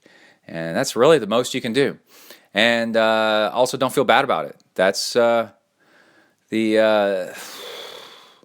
don't go in an Ironman regretting anything, man. The fact that you got to the start line is pretty badass. And there are people there that are dealing with just the same amount of schedule problems and issues or more, or way more than what you had to deal with. And they're there, so just enjoy it, right? I mean, I did Ironman Wisconsin. I've done Ironman Wisconsin too. That's a cool race. I did Ironman Canada just the other day with knowing that I was injured in my feet and that the run was going to suck, and just like, oh well, I'm going to do what I can, and that's just the right attitude to have. And on the run, I just had fun, as much fun as I could have, enjoying the scenery and the people and stuff. And Matthew Heinz, what's up, dude? How you doing? That's Aggie right there. Katie, she says, I am looking at possibly doing a full Ironman distance. Do you have any particular race suggestions for a first Ironman, preferably somewhere in the U.S. to start? Any tips for picking an Ironman distance race in general? Hi to the family, and we're going to count the exclamation points. She did this on purpose. 1, 2, 3, 4, 5, 6, 7, 8, 9, 10, 11, 12, 13, 14, 15, 16, 17. 18 exclamation points. Top that. And don't believe somebody's going to send in 19. Okay, so you have to decide, does it really matter if you do an Ironman distance race? Because there's other ones out there. There's Challenge, there's Hits is another one. Okay, then if you want success, you want to avoid, for your first one, you want to avoid hills and first you want to avoid hills and heat are kind of an even match. So you definitely want to avoid hills and heat. So you are looking for a cooler weather race. Now, if you go cold weather race, there's a few of those. I've done a cold Ironman, and that's pretty brutal. And especially if it starts raining, you're pretty screwed. So that can be pretty bad too. And so you kind of want something in between. And for example, the 1 or 2 races that people have their fastest results in is Ironman Florida, and then I think there's an off-brand, like I'm not sure what the name of it is, in Florida as well, and it's in November, I believe. So it's actually pretty nice, and just having at it, like just out there on a beautiful day, cooler weather. The water might be kind of cold, so you're gonna have to get a wetsuit to do one of these cooler races. But anyway, when I'm looking to PR a race, what I'm basically doing is I'm looking for the easiest race there is, and the 2 races that come to mind are ones in Florida and Sweden. Southern Sweden is even though it's in the summer, it's a cooler race. It's windy, but it's cool and flat, and that one just went down. So yeah. That's the answer to your question. We're back around again to some donations from the last show. Dwayne Moore and Hunchu and Joseph Rogalski and Richard Trago. All right. What's up, Hunchu? How you doing? the other thing I needed to mention before we get into the training log is Hornet Juice. So Hornet Juice is an amino acid powder. They might be the longest sponsor of the show. I heard about them. I emailed them. A friend and I emailed them and were like, is this stuff for real? Because this is pretty cool. And they said, yeah, we'd love to sponsor your show. And they do an amino acid blend that's the exact replica of a real-world amino acid blend that is found in the saliva of Japanese killer hornets. No joke. Japanese killer hornets are the heaviest bugs that fly the longest distance. So power to weight ratio is off the charts with these guys. It's the most in the world, or at least the most for insects. And the amino acid in their saliva dissolves, they use it to dissolve fat, and then that gives them tons and tons of energy. And they figured this out in a lab, and they broke apart the ratios of amino acids, took those amino acids. You can go get those amino acids. You can figure them out and get them, and put them in a powder blend, and put them in little packets. And one packet lasts an hour and a half for you. And I have used it and been giving it to friends, and people have been ordering it for years here off ZenTri with tons and tons of raving results. And what's super cool is you can just use like Gatorade, for example, right? It doesn't have any amino acids in it. Amino acids, again, is protein.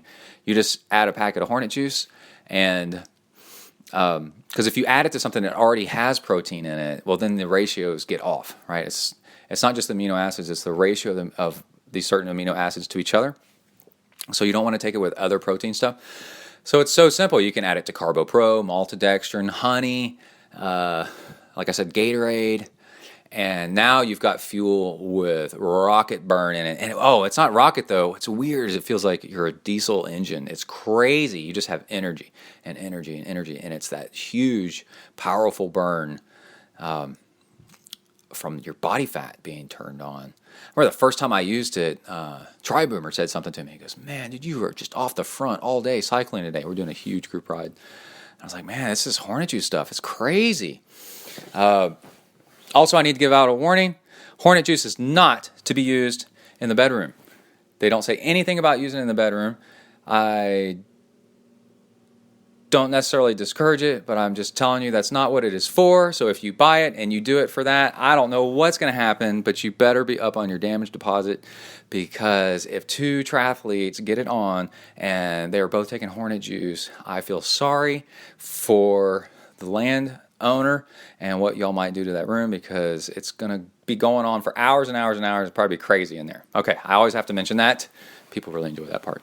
And also, Hornet Juice, you can get it at ZenTri, ZenTriathlon.com. You click on the Hornet Juice logo. It's purple and yellow, and you can get either a 10-pack or a 20-pack. I need to check and see if they're bringing back the 60 and the 100. Somebody asked me about that. But I get several orders a day, and the cool thing is you get something that's really fun and cool, and it comes from New Zealand. And it's kind of a novelty. You show it to your friends. You go, I got this Japanese killer hornet saliva. This is crazy.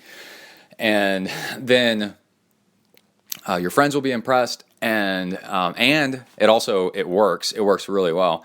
And then also you're supporting ZenTri, because Hornet Juice sends me back a very small portion of what you bought. Hold on, I'm trying to drink my drink. They sent me back a little portion of what you bought, and that goes in to help support the show. All right, that's it. Let's go ahead and get started with the training log. We got lots of fun stuff in here. Swim tips, nutrition tips, pedaling. I go on a rant about bike pedaling and flat pedals versus clip-in pedals, and so much more. All right, let's go. All right, we are rolling. I'm going to record something. I'm going to try to cram it in on my way to W to the ERK. And this one's interesting, because this is your scientific tip, scientific insight, and also your moment of Zen, all wrapped in one. Because what I'm about to tell you might upset you. And if it does, then there is a Zen lesson to learn from it as well, which is cool. if you get upset, you're about to feel good. Because what I'm about to tell you is how I've been biking with flat pedals on my bike, which is very counterculture to what goes on in most high-end performance cycling, as we know it, road cycling especially. And your reaction to that is either indifferent, or that's interesting, good for him. Or very often in this kind of situation, people get upset when somebody does something differently than the norm. And the reason why they get upset is, I'll think of some examples while I'm talking here. But if I do something differently than what you're doing, and you've really bought into the type A way to do it, and I'm doing it type B, and type B ends up working just as well, then subconsciously your ego is angry because it's constructed a whole reality and invested money. For example, that's a big one right there, and time and defensiveness and effort and sweat equity into the type A way of doing things. And if type B works fine, then two things result. The type A way is both, could be, this is all your opinion, could be wrong, and therefore you've been doing it wrong. I'm telling you, like, your subconscious, your ego, like, thinks this way. You don't even realize it at the surface level. And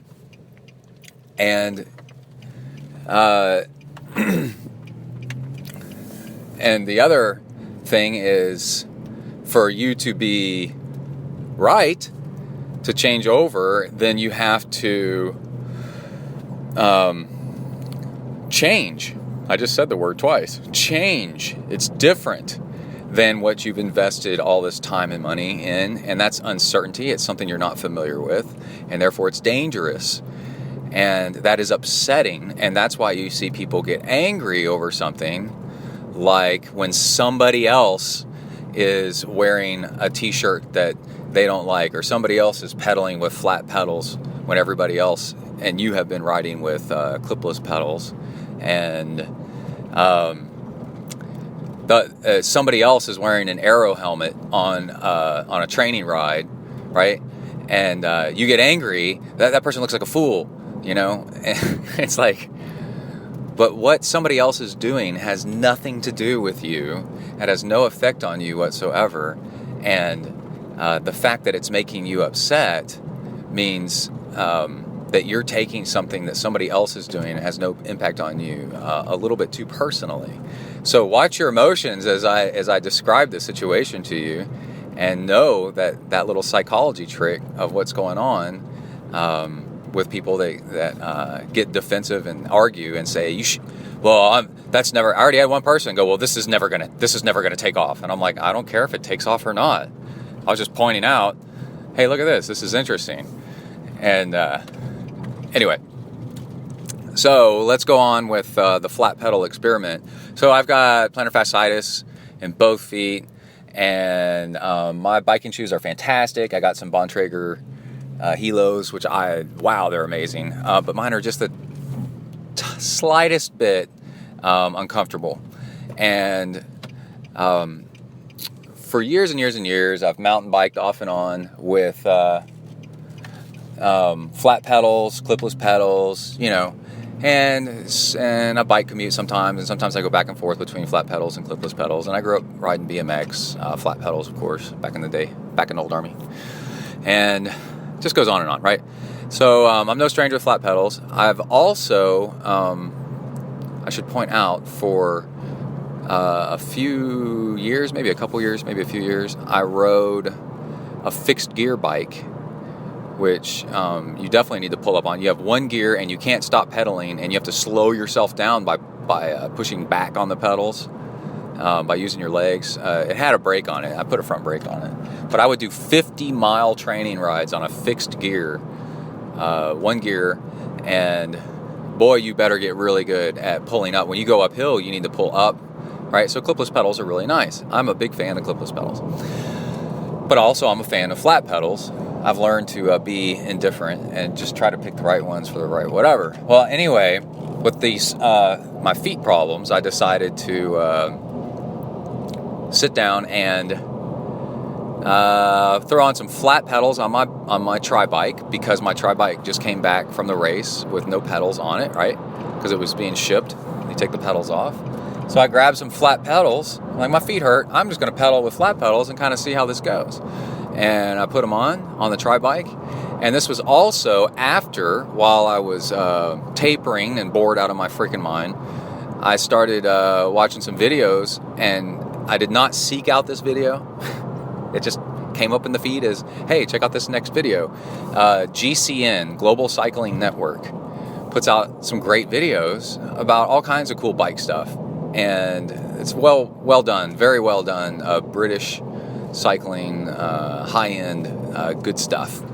And very, very entertaining. So you guys got to watch it. So they put the exact same guy, exact same bike on a resistance test, threshold, and all kinds of metrics, power, speed, heart rate, and all this other stuff. And they did him flat pedals and he's an ex-pro cyclist, I think. And they did him flat pedals versus clipless pedals to see which one was more efficient, right? So at the same speeds, his heart rate was a little bit higher on the flat pedals, but he said he never rides flat pedals, so his feet are kind of all over the place, which makes your heart rate kind of go up. But actually, his blood lactate and other indicators for the same amount of work was less. So it was actually more efficient if you take away the problems with the 5 beats per minute higher average heart rate. But the guy never rides flats, right? So it ended up being more efficient on a cycling output test on a well-trained cyclist to ride flat pedals at a consistent, even, it was progressing. It was getting harder and harder and went past threshold, and all this stuff. But, so it turns out, the whole thing about needing the clip in to generate power is not possibly not the most efficient thing. So I've been thinking about it, and I've got all these metrics that I can measure. I always ride the same route. I've got a power meter, heart rate, blah, blah, blah, all this stuff. Same bike. I'm the same Brett pretty much day to day. So I can put flats on my tri-bike and see which one's more efficient, because in long-distance triathlon, it is about efficiency. And the more efficient you are on the bike, the further you get ahead and the fresher your legs will be on the run. So I've done a few training rides. I've done long ones, short ones, whatever, and my numbers are the same or better. It's hard to tell, but they are definitely the same if I ride with flat pedals versus clipless pedals. And on top of that, my long ride was in rainy conditions, outdoors for 3 hours. And I put out the same or better watts, as I always do. So it's kind of like, Now, okay, let's say I started wearing, and I was wearing running shoes on semi-decent flat pedals. They're kind of grippy. And what if you did a race wearing on a long distance race, road race, triathlon on flat pedals? And there's after my testing, I haven't really decided if I would do it in a race yet, a long distance race, because I haven't signed up for one in the near future. Got my eyes on Mini. But I have some upsides and downsides. If it shows that it's the exact same output or better, and you had to choose, the answer in a lot of Zen stuff is it depends, right, on which one you would pick. Now, you got to go back in history and think, why were clipless pedals invented? Well, clipless pedals were invented kind of around 90, maybe late 80s, and they were a response to the crappy pedals that we had back then. Crappy pedals. And we had toe straps. Back when I was a kid, you could get a road bike. I had a Schwinn Latour with toe straps on it, and that was considered pretty badass. And why would you have that? Well, you're pedaling hard to accelerate, go around a corner and hammer and try to win a sprint finish, and your feet, you want extra power to pull up, and you're trying to close the gap, and you're trying to get around somebody, and you're hammering, and you want maximum control over the bike. You're standing and hammering hard, sprinting, and you don't want your feet to fly off the pedals, right? All this stuff, right? And again, close the gap, stay with somebody that's sprinting off, you're chasing down an attack, right? Or trying to let an attack not get away. Very classic cycling stuff. Well, guess what? None of that ever happens in non-drafting long course triathlon. It just doesn't. And if you're doing that, you're not doing it right. You are wasting calories you're either drafting and cheating, or you're not conserving your energy for the run like you should be. Okay, so let's back up a little bit after that. So if you bike like you should in long distance triathlon, non-draft, or even maybe Olympic, or sprint, I guess, then, but let's say non-drafting, then it's an even, very even controlled output. And that is the thing about non-drafting triathlon, is it's very controlled. The game is won by calculations and holding back and restraining and trying to put out your power as evenly as possible. Normalized power is your average power, but with accentuated extra points added onto your power, onto your watts, for hard accelerations. The harder accelerations, the more it lifts your average. And how well you raced has to do with how close your average power is, which takes in no consideration of acceleration, with your normalized power, right? And if the closer those two match up, the better you're going to do. The better your bike was, the better your run is going to be. And so that's proof right there that clipless pedals were invented for a different type of cycling than what we're doing on this show most of the time. And since clipless pedals were invented, mountain biking, for whatever reason, has, in the past several years or more, has gone absolutely crazy with flat pedals.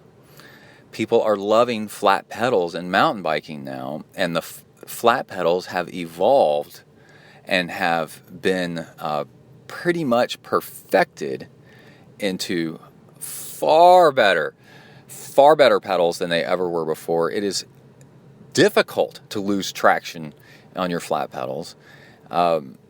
They're lighter, thinner, just made out of the best materials. There's fantastic flat pedal choices out there now. Okay, so the pedals are better, and so if you went, and if you're going to ride normally, like you should in a non-drafting triathlon, then and it's consistent effort like they did in the test, you should put out, you should be more efficient. And I could not believe it myself when I started testing it. I went into it a skeptic just as much as anybody else, and I was like, there's no way. I rode a fixie, I pulled up, I rode a fixie for a couple of years. I pulled up. I've been riding clipless forever. I've got to pull up. I've got to be more efficient if I pull up. And then 3-4 workouts in a row of all different kinds: interval, long, short,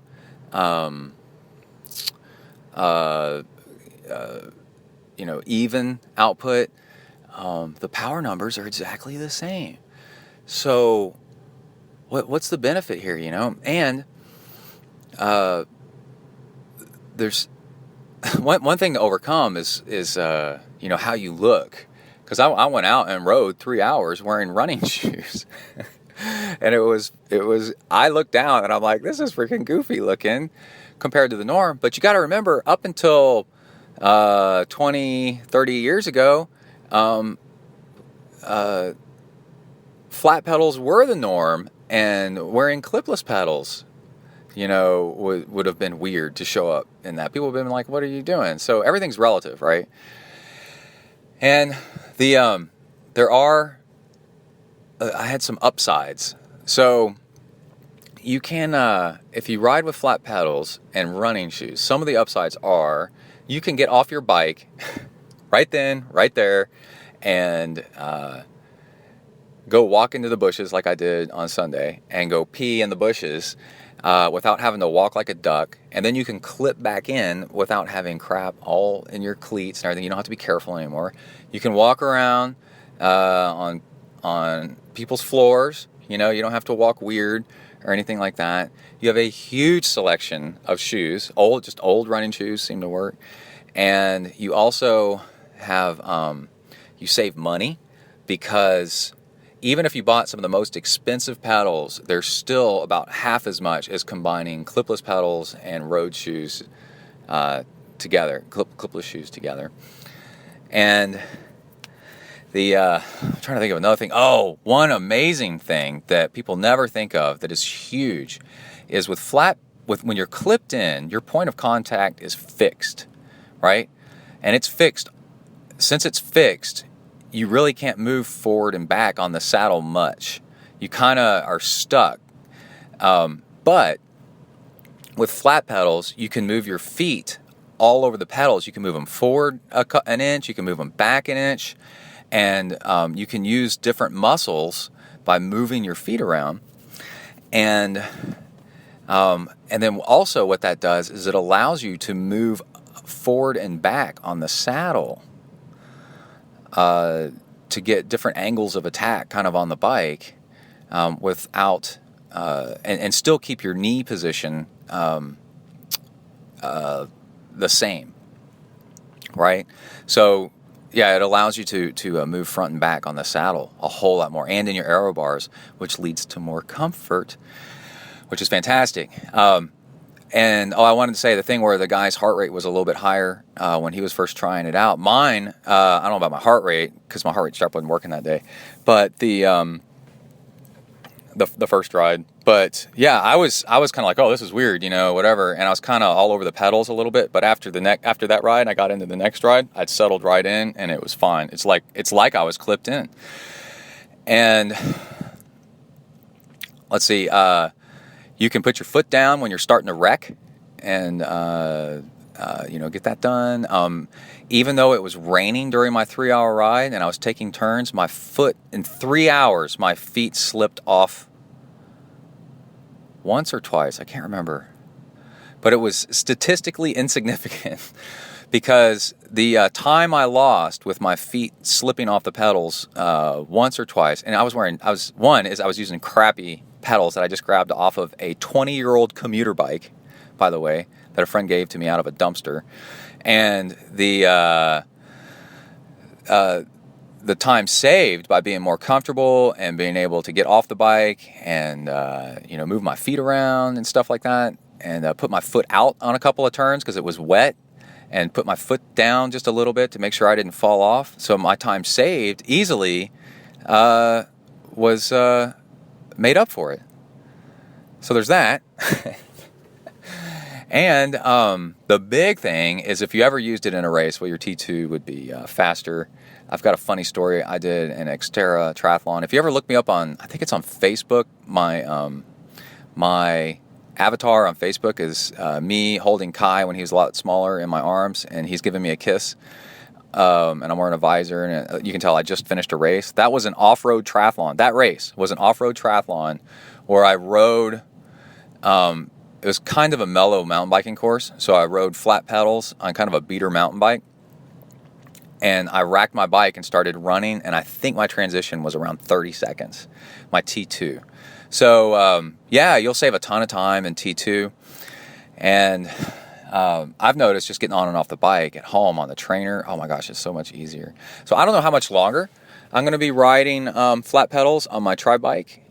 If it's interesting to see people's reactions, which I haven't ridden in a group yet, but again, flat pedals on my tri bike, my last ride on Sunday, I averaged like 238 watts, I think, and 22 miles an hour.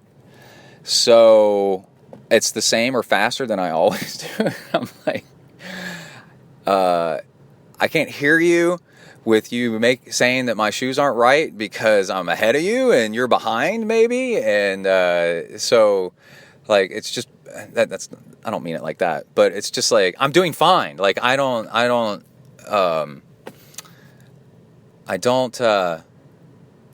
worry about, what's nice about having numbers is you don't worry about what other people say, because the proof is in the numbers, right? And it's nice. So, to back it all up, I want to just put it out there that it's not... Oh, the thing about triathlon is this is a sport that celebrates not doing things by orthodox. We take everything that cycling does, right, and throw it out the window. Traditional cycling, right? Aero bars, camelbacks, running off the bike, all kinds of crazy stuff that cycling, tool bags on the bike, bento boxes, you know? That triathlon, if anything, is doing things unorthodox and not doing things the way that cycling, UCI, regular cycling does, because we're a different sport. And you got to ask yourself, anything that you're doing, are you just doing it because it's dogma? Dogma is where you do things because that's the way somebody else says you should do it. A lot of references back to the Bible. It says in the Bible that we need to do this. It's like, well, the cycling Bible, for example. And it's like, well, but why? And it's like, well, because it's faster. And it's like, has anybody tested that? And, oh, no, they haven't? Well, let's test it. Oh, wait, this is faster? You know? So, yeah. I encourage you, I do not encourage you to ride flat pedals or to go do that. What I encourage you to do is to not be afraid of trying something and seeing if it's better for you, and not just in triathlon, but in all things. And anything that somebody tells you that is a fact, but they haven't checked it themselves or they got from somebody else, don't be rude and question it, but don't be afraid to be like, you know, I'm not really sure that's true, and then kind of dig up the answers. And for fun, I'll post that video, the GCN cycling video on flat pedals, and let y'all have at it and have some fun with it. And I'll continue on my journey of my feet healing up. And yeah, if I was going to go do a crit race, I would definitely wear clipless pedals. But this definitely opened my eyes as far as the type of racing that I usually do, on whether or not I should actually wear flats.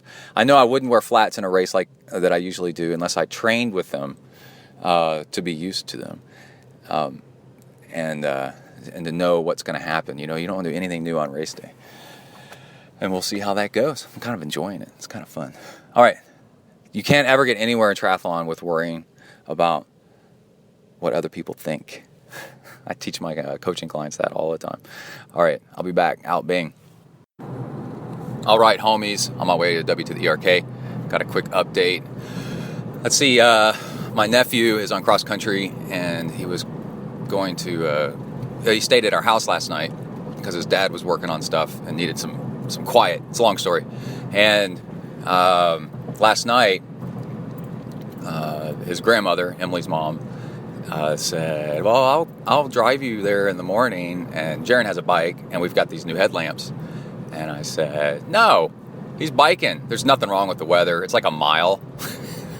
Like, he is biking to cross-country practice in the morning. I got a picture of him, put him on Instagram, and of saying I'm proud of him. I had a moment with him before he left. I go, hey, come here.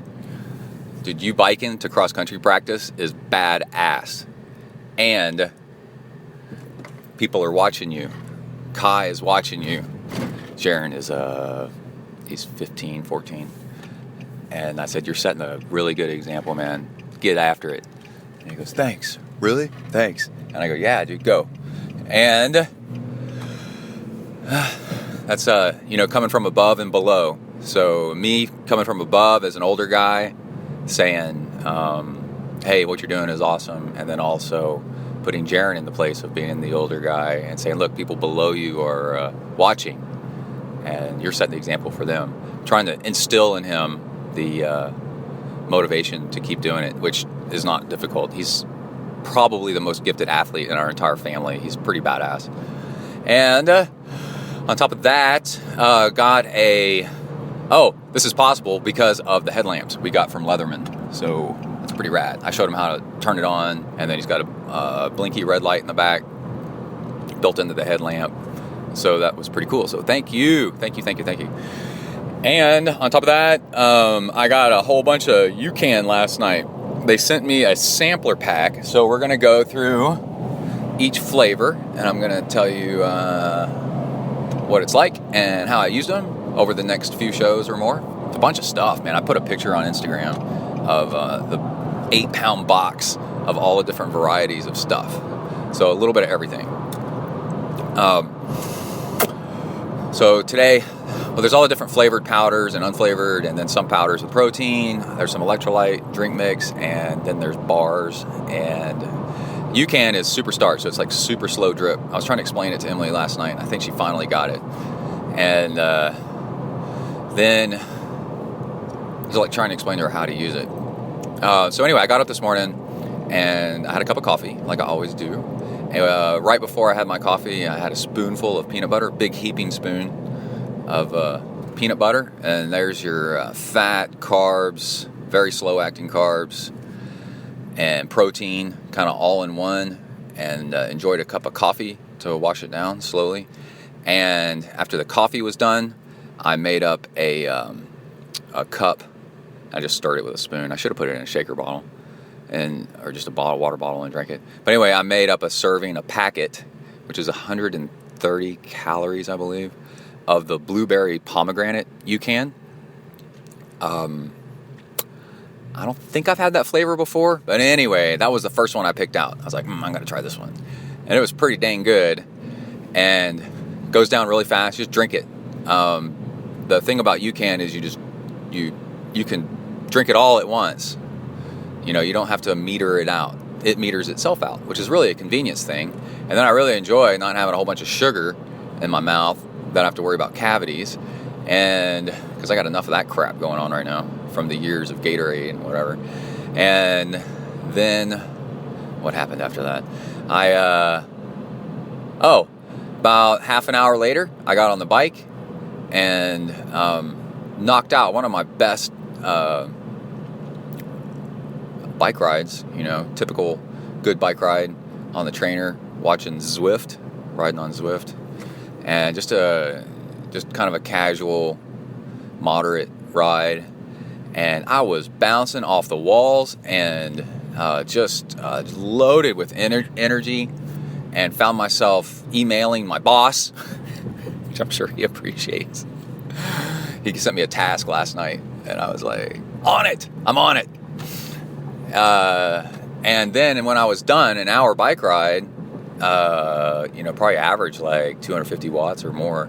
After I was done, bouncing off the walls, as you can tell right now, and not hungry. I'm having to make myself eat, so I'm not hungry during a meeting later. How about that? That's pretty crazy. I'm very much against diets. I'm trying to trying to not eat enough so that you lose weight, you should just eat right and exercise, and then you'll get down to the weight you should be.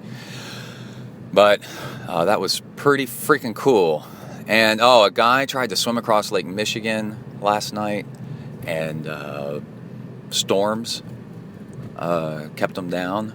Also, I got in the mail, I ordered a Wahoo cadence and and a speed thing that goes around the hub of your bike. That's ANT and Bluetooth all in one. They're tiny, and then can connect all kinds of stuff. And I put them on Kai's bike last night, which was fun. And then he's going to ride it today and kind of tell me how it's going. And then the last thing is, my heart rate monitor seems to be kind of conking in and out. It's not too happy, and it's my old Garmin one, which seems to be kind of a poor quality sometimes. Device has issues sometimes. So I ordered a Wahoo ticker, and that is Wahoo. I had a Wahoo heart rate strap forever. They seem to last forever. They're cheap. They're really good quality. Made in the USA, if that matters to you, ish. It's a USA company. And then they're both Bluetooth and ANT. And that way you can watch it on your phone, or you can watch it on an ANT device like trying to think like a Garmin bike computer. But I'm looking forward to possibly getting a Suunto device, and that's all Bluetooth, so that'll be pretty cool. But this thing transmits both at the same time, and that's pretty freaking cool. And there's a red light, meaning it's transmitting ANT, and a blue light, meaning it's transmitting Bluetooth. It looks really, really cool. So anyway, it's a Wahoo ticker, TICKR, and we'll talk more about that in future shows. All right, I got to go. Out, bing. Holy cow, I'm back. I've got a quick little thing here. I just realized I use this productivity manager, like a to-do list thing called Todoist, TODOIST, and it's really slick and nice, and it's available like on all these platforms, web, phone. They have an app if you wanted it. But I don't know what this person is doing. I guess I'm gonna go ahead and go. And the on my list, I got this item that I'm like, man, I need to knock it off the list. Is on the headlamp issue.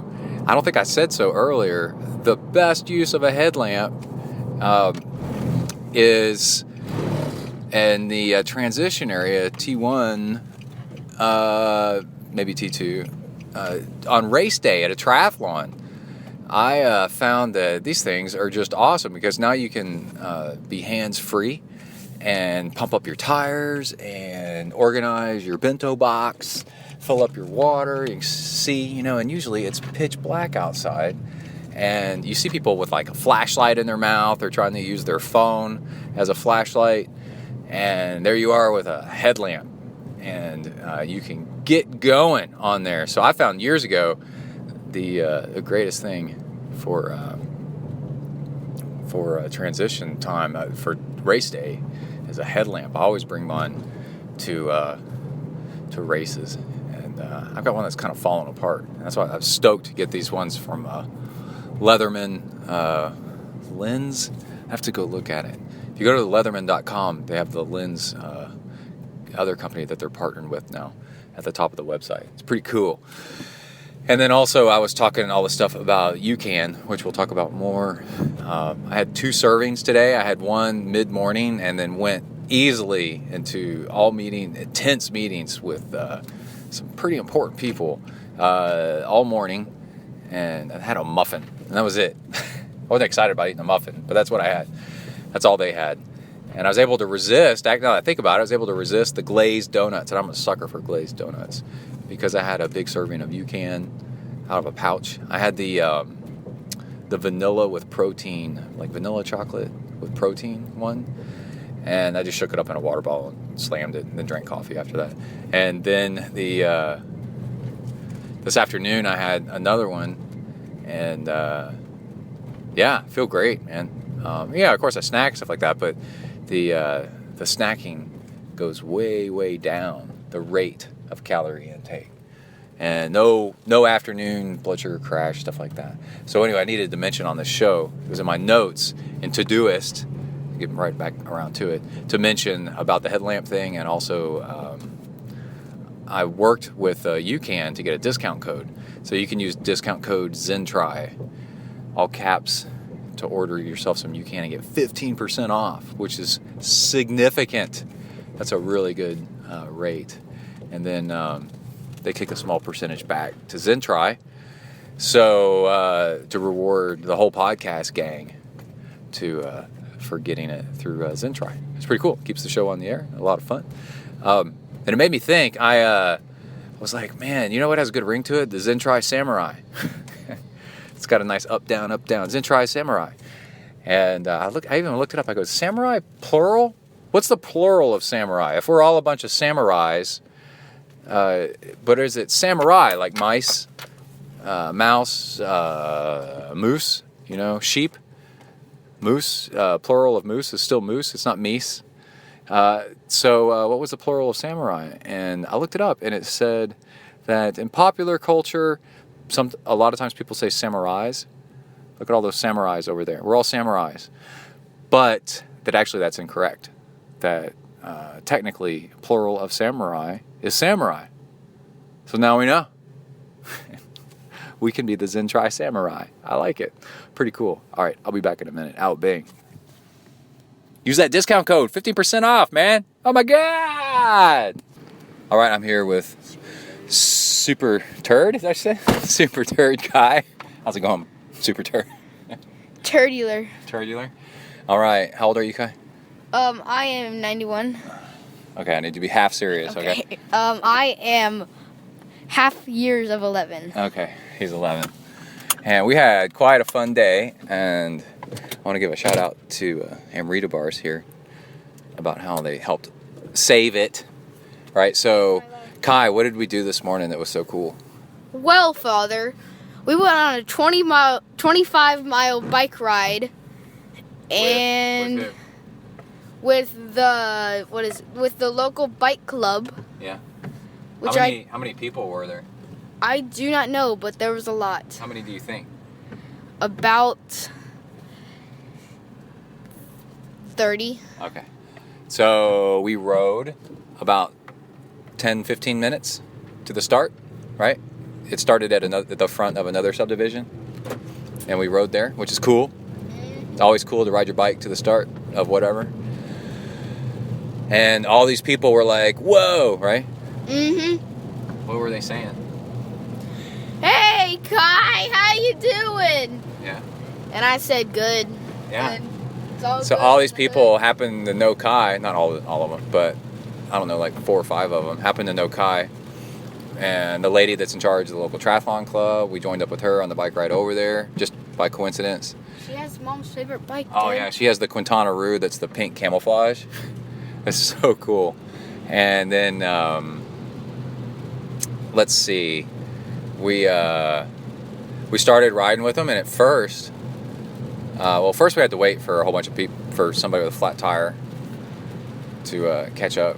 And then that's the thing about group rides. Group rides often aren't good training rides, because anytime the culture with big group rides is if somebody has a problem, everybody stops, right? So like they're more social and fun. So Kai and I are riding along, chatting and stuff, and it was kind of, we were coasting, right? Not trying at all. It's kind of getting pretty weak, right? And then all of a sudden, about 10 minutes in, they exploded like a rocket with off the front, and then awesomeness fuel. I was doing okay. Kai's behind me, and I look further behind me, and then after a while, Kai's like a little bit further behind me, and I want to keep him in my draft, to help him out. And then I could not have kept up with it. Yeah, Kai was like struggling. So then you and I stayed back, and Mr. Brent stayed back for a second and made sure we were cool, right?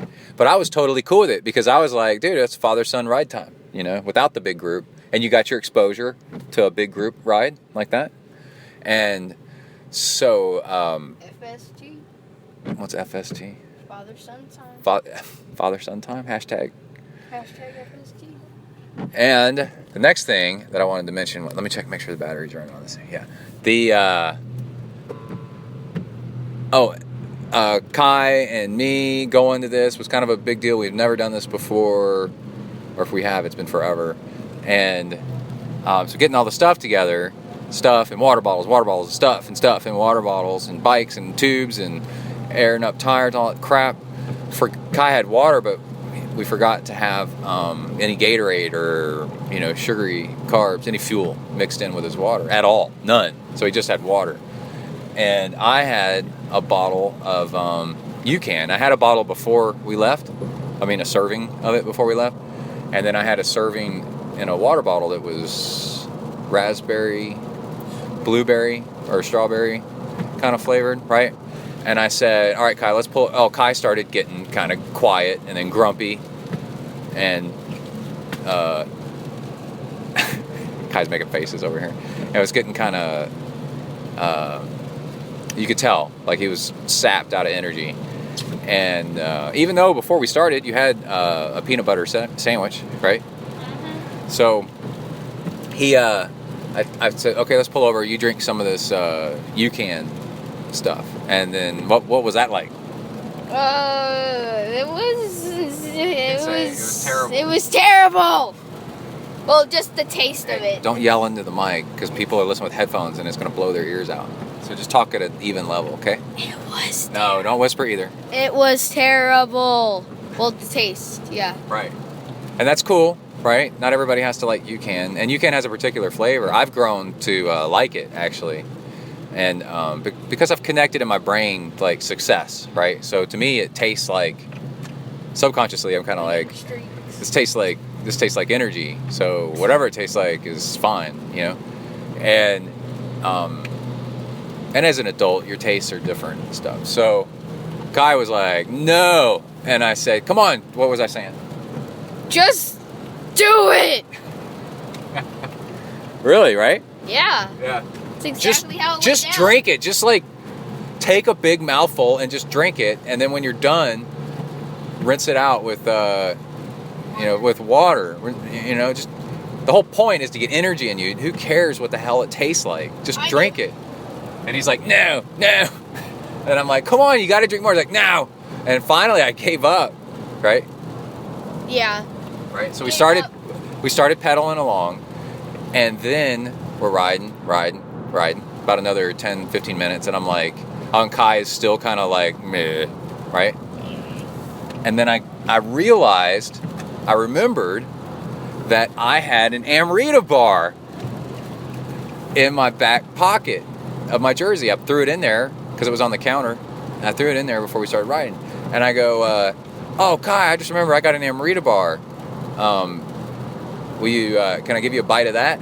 And you said, yes. What? And flavor? then you said, yeah. What flavor? What flavor? And I go, oh crap, are we gonna get down to flavor again?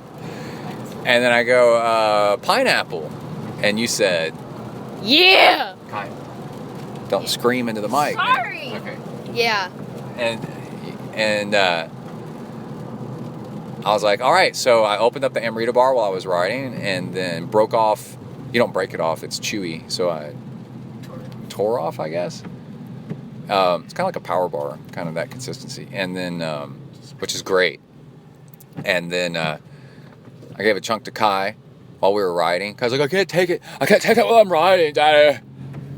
Right? Isn't that what you said? Yes. But then I go, just do it! Right?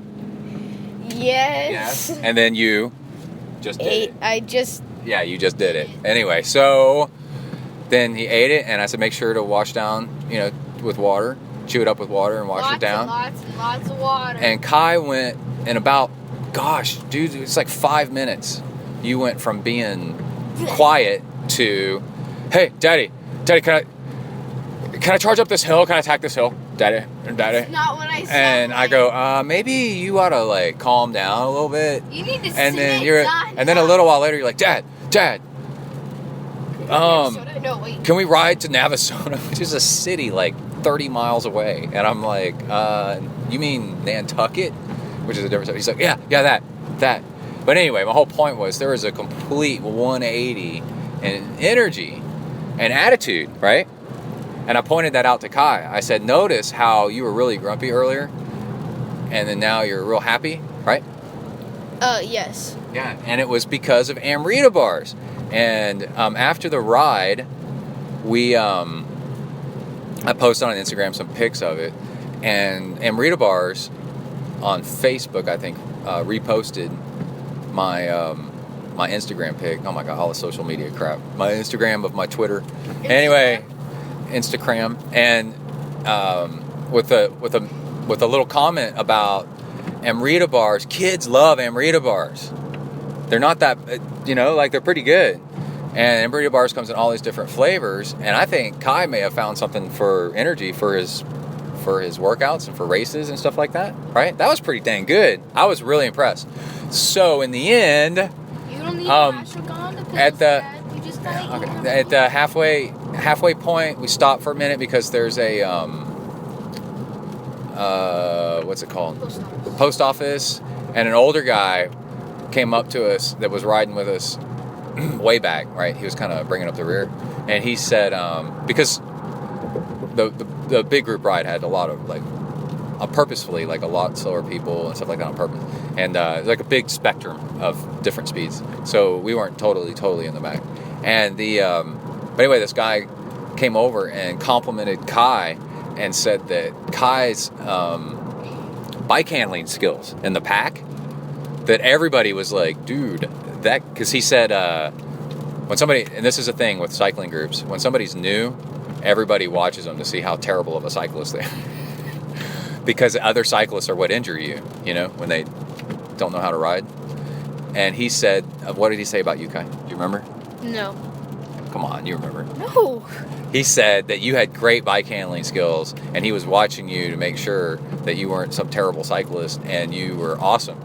Remember? And Now I do, yes. Okay, now, you remember that guy with the big mirror sticking out of the side of his head? Oh, yeah. Yeah. And which I'm not against. I'm a fan of that.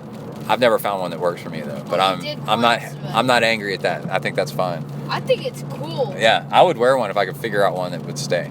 But they're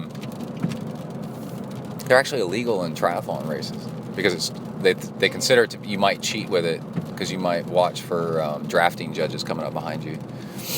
But Wait, drafting judges? Yeah, on motorcycles and stuff, and moped, and sneak up on you. And we rode, and then Kai on an Amrita bar.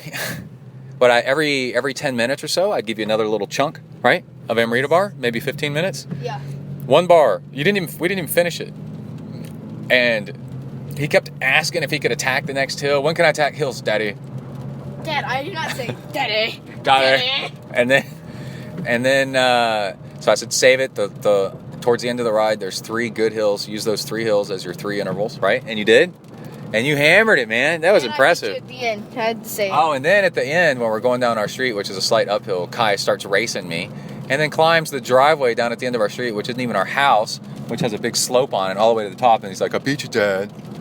Like Oh that. wait, but it has one of those. What is it called? It's like a podium place on it. Yeah, we like to get up on that and pretend like we won something. And so afterwards, you were bouncing off the walls, right? And in the car ride, we had to drive to Buffalo, which is an 1.5-hour drive for something. And Kai was yapping in the car, blah, blah, blah, blah, blah, blah, blah, like that. And so, anyway, but you did have a little bit of chocolate milk after you finished, right? And the... homemade chocolate milk. Yeah. Anyway, big shout out to Amrita Bars. You turned my morning and Kai's morning from arguing and bonking and blah into a fantastic ride and a day. It really set the tone for the rest of the day. And Kai, I mean, dude, 25 miles. We averaged 15 miles an hour.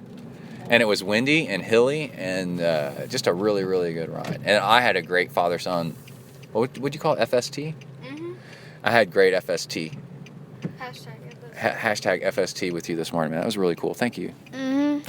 You're welcome. Yeah. Oh, and then tonight, it's nighttime now. We're driving home from the pool. We went swimming together. Yeah. Yeah. And you didn't have an Amrita bar before we started swimming, though. You did another But peanut my butter goggles- sandwich? But my goggles got messed. Yeah, your goggles got warped or something in the heat. I don't know what happened, but they're bent. So that kind of sucked for you. But while we were swimming, there was a father and his daughter, looked a little bit younger than you, who was a freaking motor, man. She was insane. Did you see her diving in and doing butterfly? Mm-hmm. She was moving on butterfly. She was hauling ass. I was trying to keep up with her. Well, not really. And then a much younger little brother, he looked like he was about 5 or something like that, 6, with him too. He was also swimming, trying to be like his older sister.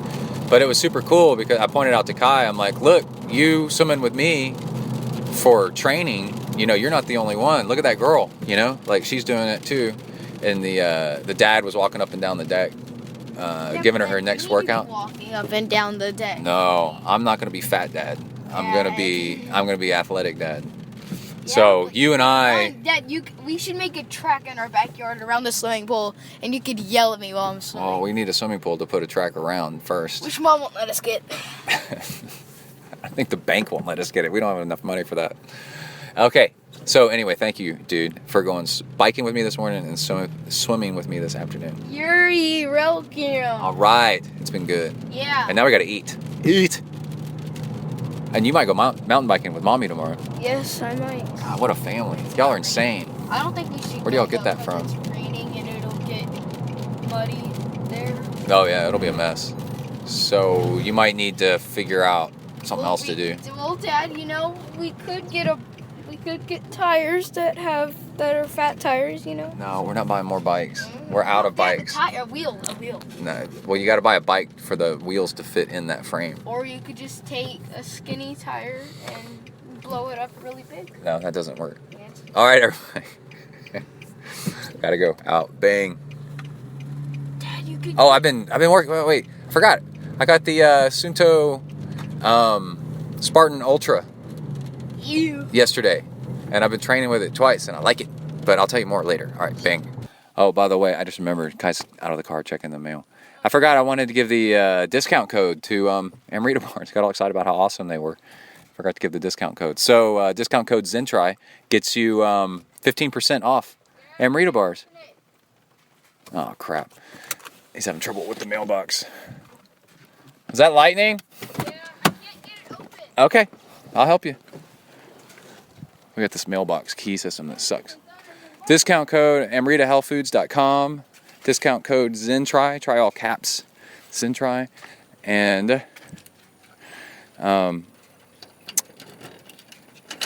there it goes. Holy cow, that's a lot of stuff. Thunders. What is that? What does that say? Brett Blankner. Here. Oh yeah, but where's it from? Amazon. What does that say? Where's that from? That's to Mom. Okay, well, whatever. All right, let's go. Help me do this. No, you leave it in. It doesn't come out.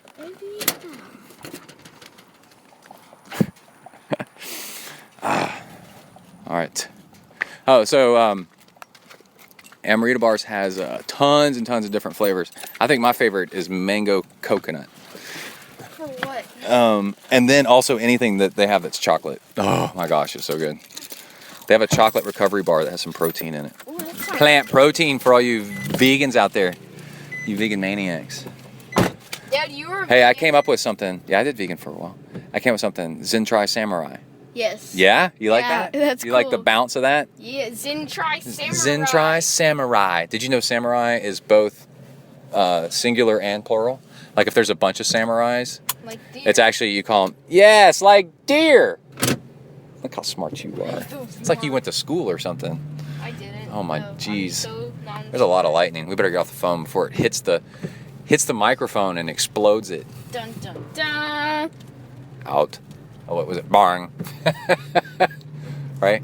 Yeah. Well, let's see if we can get the car to do it. There's a spring that catches in my steering wheel, and when I turn the steering wheel, and it goes bang. Kai asked if I was doing that instead of bing. So let's see if we can get it to do it. Hold on. It's gonna take a Gotta minute. get a sharp turn on. Shh, get away. There it went. Let's see if we can get another one. Pretty sure it's only when you turn left. Oh, Mom has the TV on.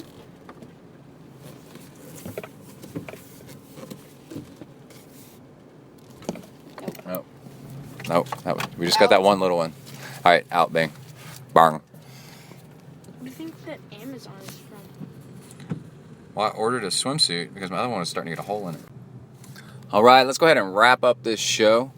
I'm in the ZenTri mobile studios, and it is trafficy. It's backing up. But I just rode Zwift this morning, and I know this has been out for a little while, but I rode the London course, and I'm not sure if it's something that happens, on Tuesdays and Thursdays, or if you actually have a choice. I just turned it on and went. I figured out this little trick where you can shrink down your web browser and then pop that window over Zwift, which is the video game where you ride your bike, and it'll you can put it right in the dead center of your screen.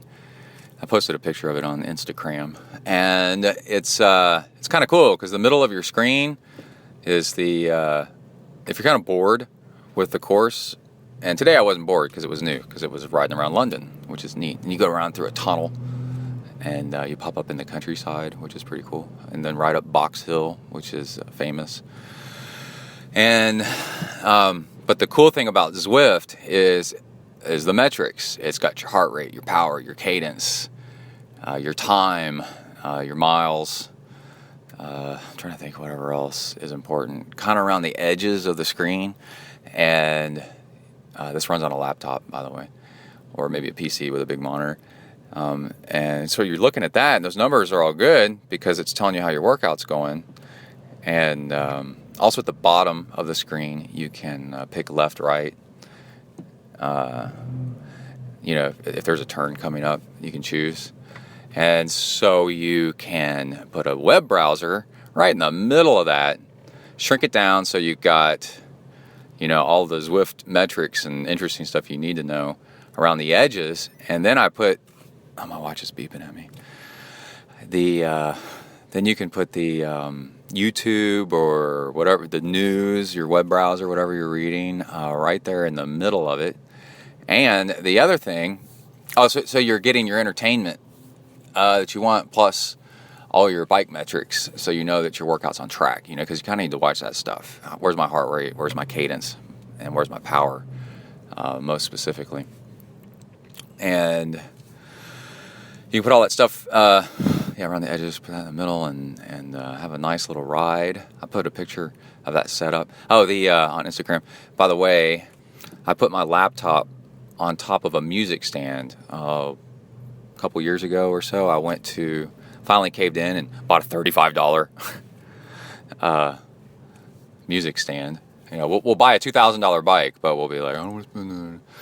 But anyway, I bought a music stand, which is adjustable height, and it sits on a single pole, like a little rod, and it's got a little tripod at the bottom of it. It's super stable, and it's anodized metal or powder coated, so it's not going to rust or anything if you get sweat on it. And then you can get that laptop, within inches of your hands and above your hands, so your sweat won't drip on it and your face won't drip on it. And then you can keep a little hand towel next to it, and you can wipe off your hands before you use the keyboard, and you're set. And then we have a fan that's a standing fan. Actually, we have two of them. We have one of them right next to the laptop, and it's pointing right at my face. And so I can sit there and ride and really, really enjoy it. And then I have an array of headbands and handkerchiefs, bandanas, that I can tie in the headbands, all lined up. And in an hour, I'll go through 2 headbands, maybe 3. And that's it. So it ends up for a really nice ride. Also, on Todoist, which is a productivity app like Task Manager. It can even be kind of a project manager app. I have a recurring task that happens every day that I can check off called injury status. And this keeps me documenting how my foot injuries are going. I got plantar fasciitis in both feet, and I think I've got a broken metatarsal on the outside of my left foot. I think that thing snapped a while back under the strain of the plantar fasciitis just pulling on it, or maybe me running weird because of the plantar fasciitis. Not surprised. It sucks, but I'm not surprised. But my plantar fasciitis isn't healed. Well, there's no use worrying about the little stress fracture because I can't do anything until plantar fasciitis is healed anyway. But yes, you can check off the task every day, and then it repeats. It shows up again in Todoist the next day. But that's half the trick. The other trick is that you can add comments to your task, and it time stamps your comments in Todoist, which is really cool. So I can have every day I add a comment about how it feels when I wake up, or if I remember a little bit later in the day, and then also then I check it off, right? And sometimes I'll forget to check it off, but I won't. But if I put in a comment and I missed a day, I'll say my comment, even though it's timestamped today, I'll say, yesterday I woke up and whatever. So basically my comments go something like this. Plantar fasciitis is really bothersome right when you first wake up. Overnight, your muscles and tendons tense up and they try to heal. And then when you first start walking, or if you haven't walked in a while, let's say you've been sitting at a desk for a while, they do the same thing. And you stand up and start walking, the stretching of walking rips it apart. So I noticed there's two different calf stretches that can help, because a lot of this is calves that are too tight over time. Been doing stuff that makes them tighter and tighter and tighter, and then it keeps pulling on your feet. Is if you straighten out your leg and do a stretch. This car in front of me is insane. Go, dude. If you stand with your knee bent or straight and stretch, it stretches one set of calf muscles or muscle. And if you bend your knee, point it towards the ground a little bit, and bend your ankle more, and then stretch the calf, that stretches a different muscle. It's really weird. So you need to make sure you're stretching both, which is kind of cool. Then you get the full stretch all the way through. And after doing that I realized how tight my calves were, and it seems to really be helping with the plantar fasciitis healing a little bit better, which is pretty cool. All right, I'm back. So also, and I guess that's about it for this episode. I'd also like to recommend a book for you to check out, audiobook always, so that you can run or ride if you want, which is Buddhist Boot Camp by a guy named Timber Hawkeye. He renamed himself. He's a normal dude from the United States. Was doing an average career. Was at work. He's a few years into work, and then at work they had an office party for a woman who'd been there 30 years, celebrating 30 years. And he's like, he's been here 30 years in a cubicle. This sucks. I got to run away. And he sold everything and just started meditating and documenting his experience and what it was like. And he wrote letters to friends as he went to Hawaii and lived on a beach and on nothing, literally sold everything. And minimalist living and really finding himself. And the audiobook is really kind of an edited down collection of his letters to his friends about his thoughts. It's not that long. It's a couple hours, maybe 2.5 hours long. And it's pretty good. It's really zen, but also kind of all around just smart thoughts, kind of a mix of different philosophies and religions. It's pretty cool. So it's called Buddhist Boot Camp. And that's my recommendation for the end of the show to carry over to the next one.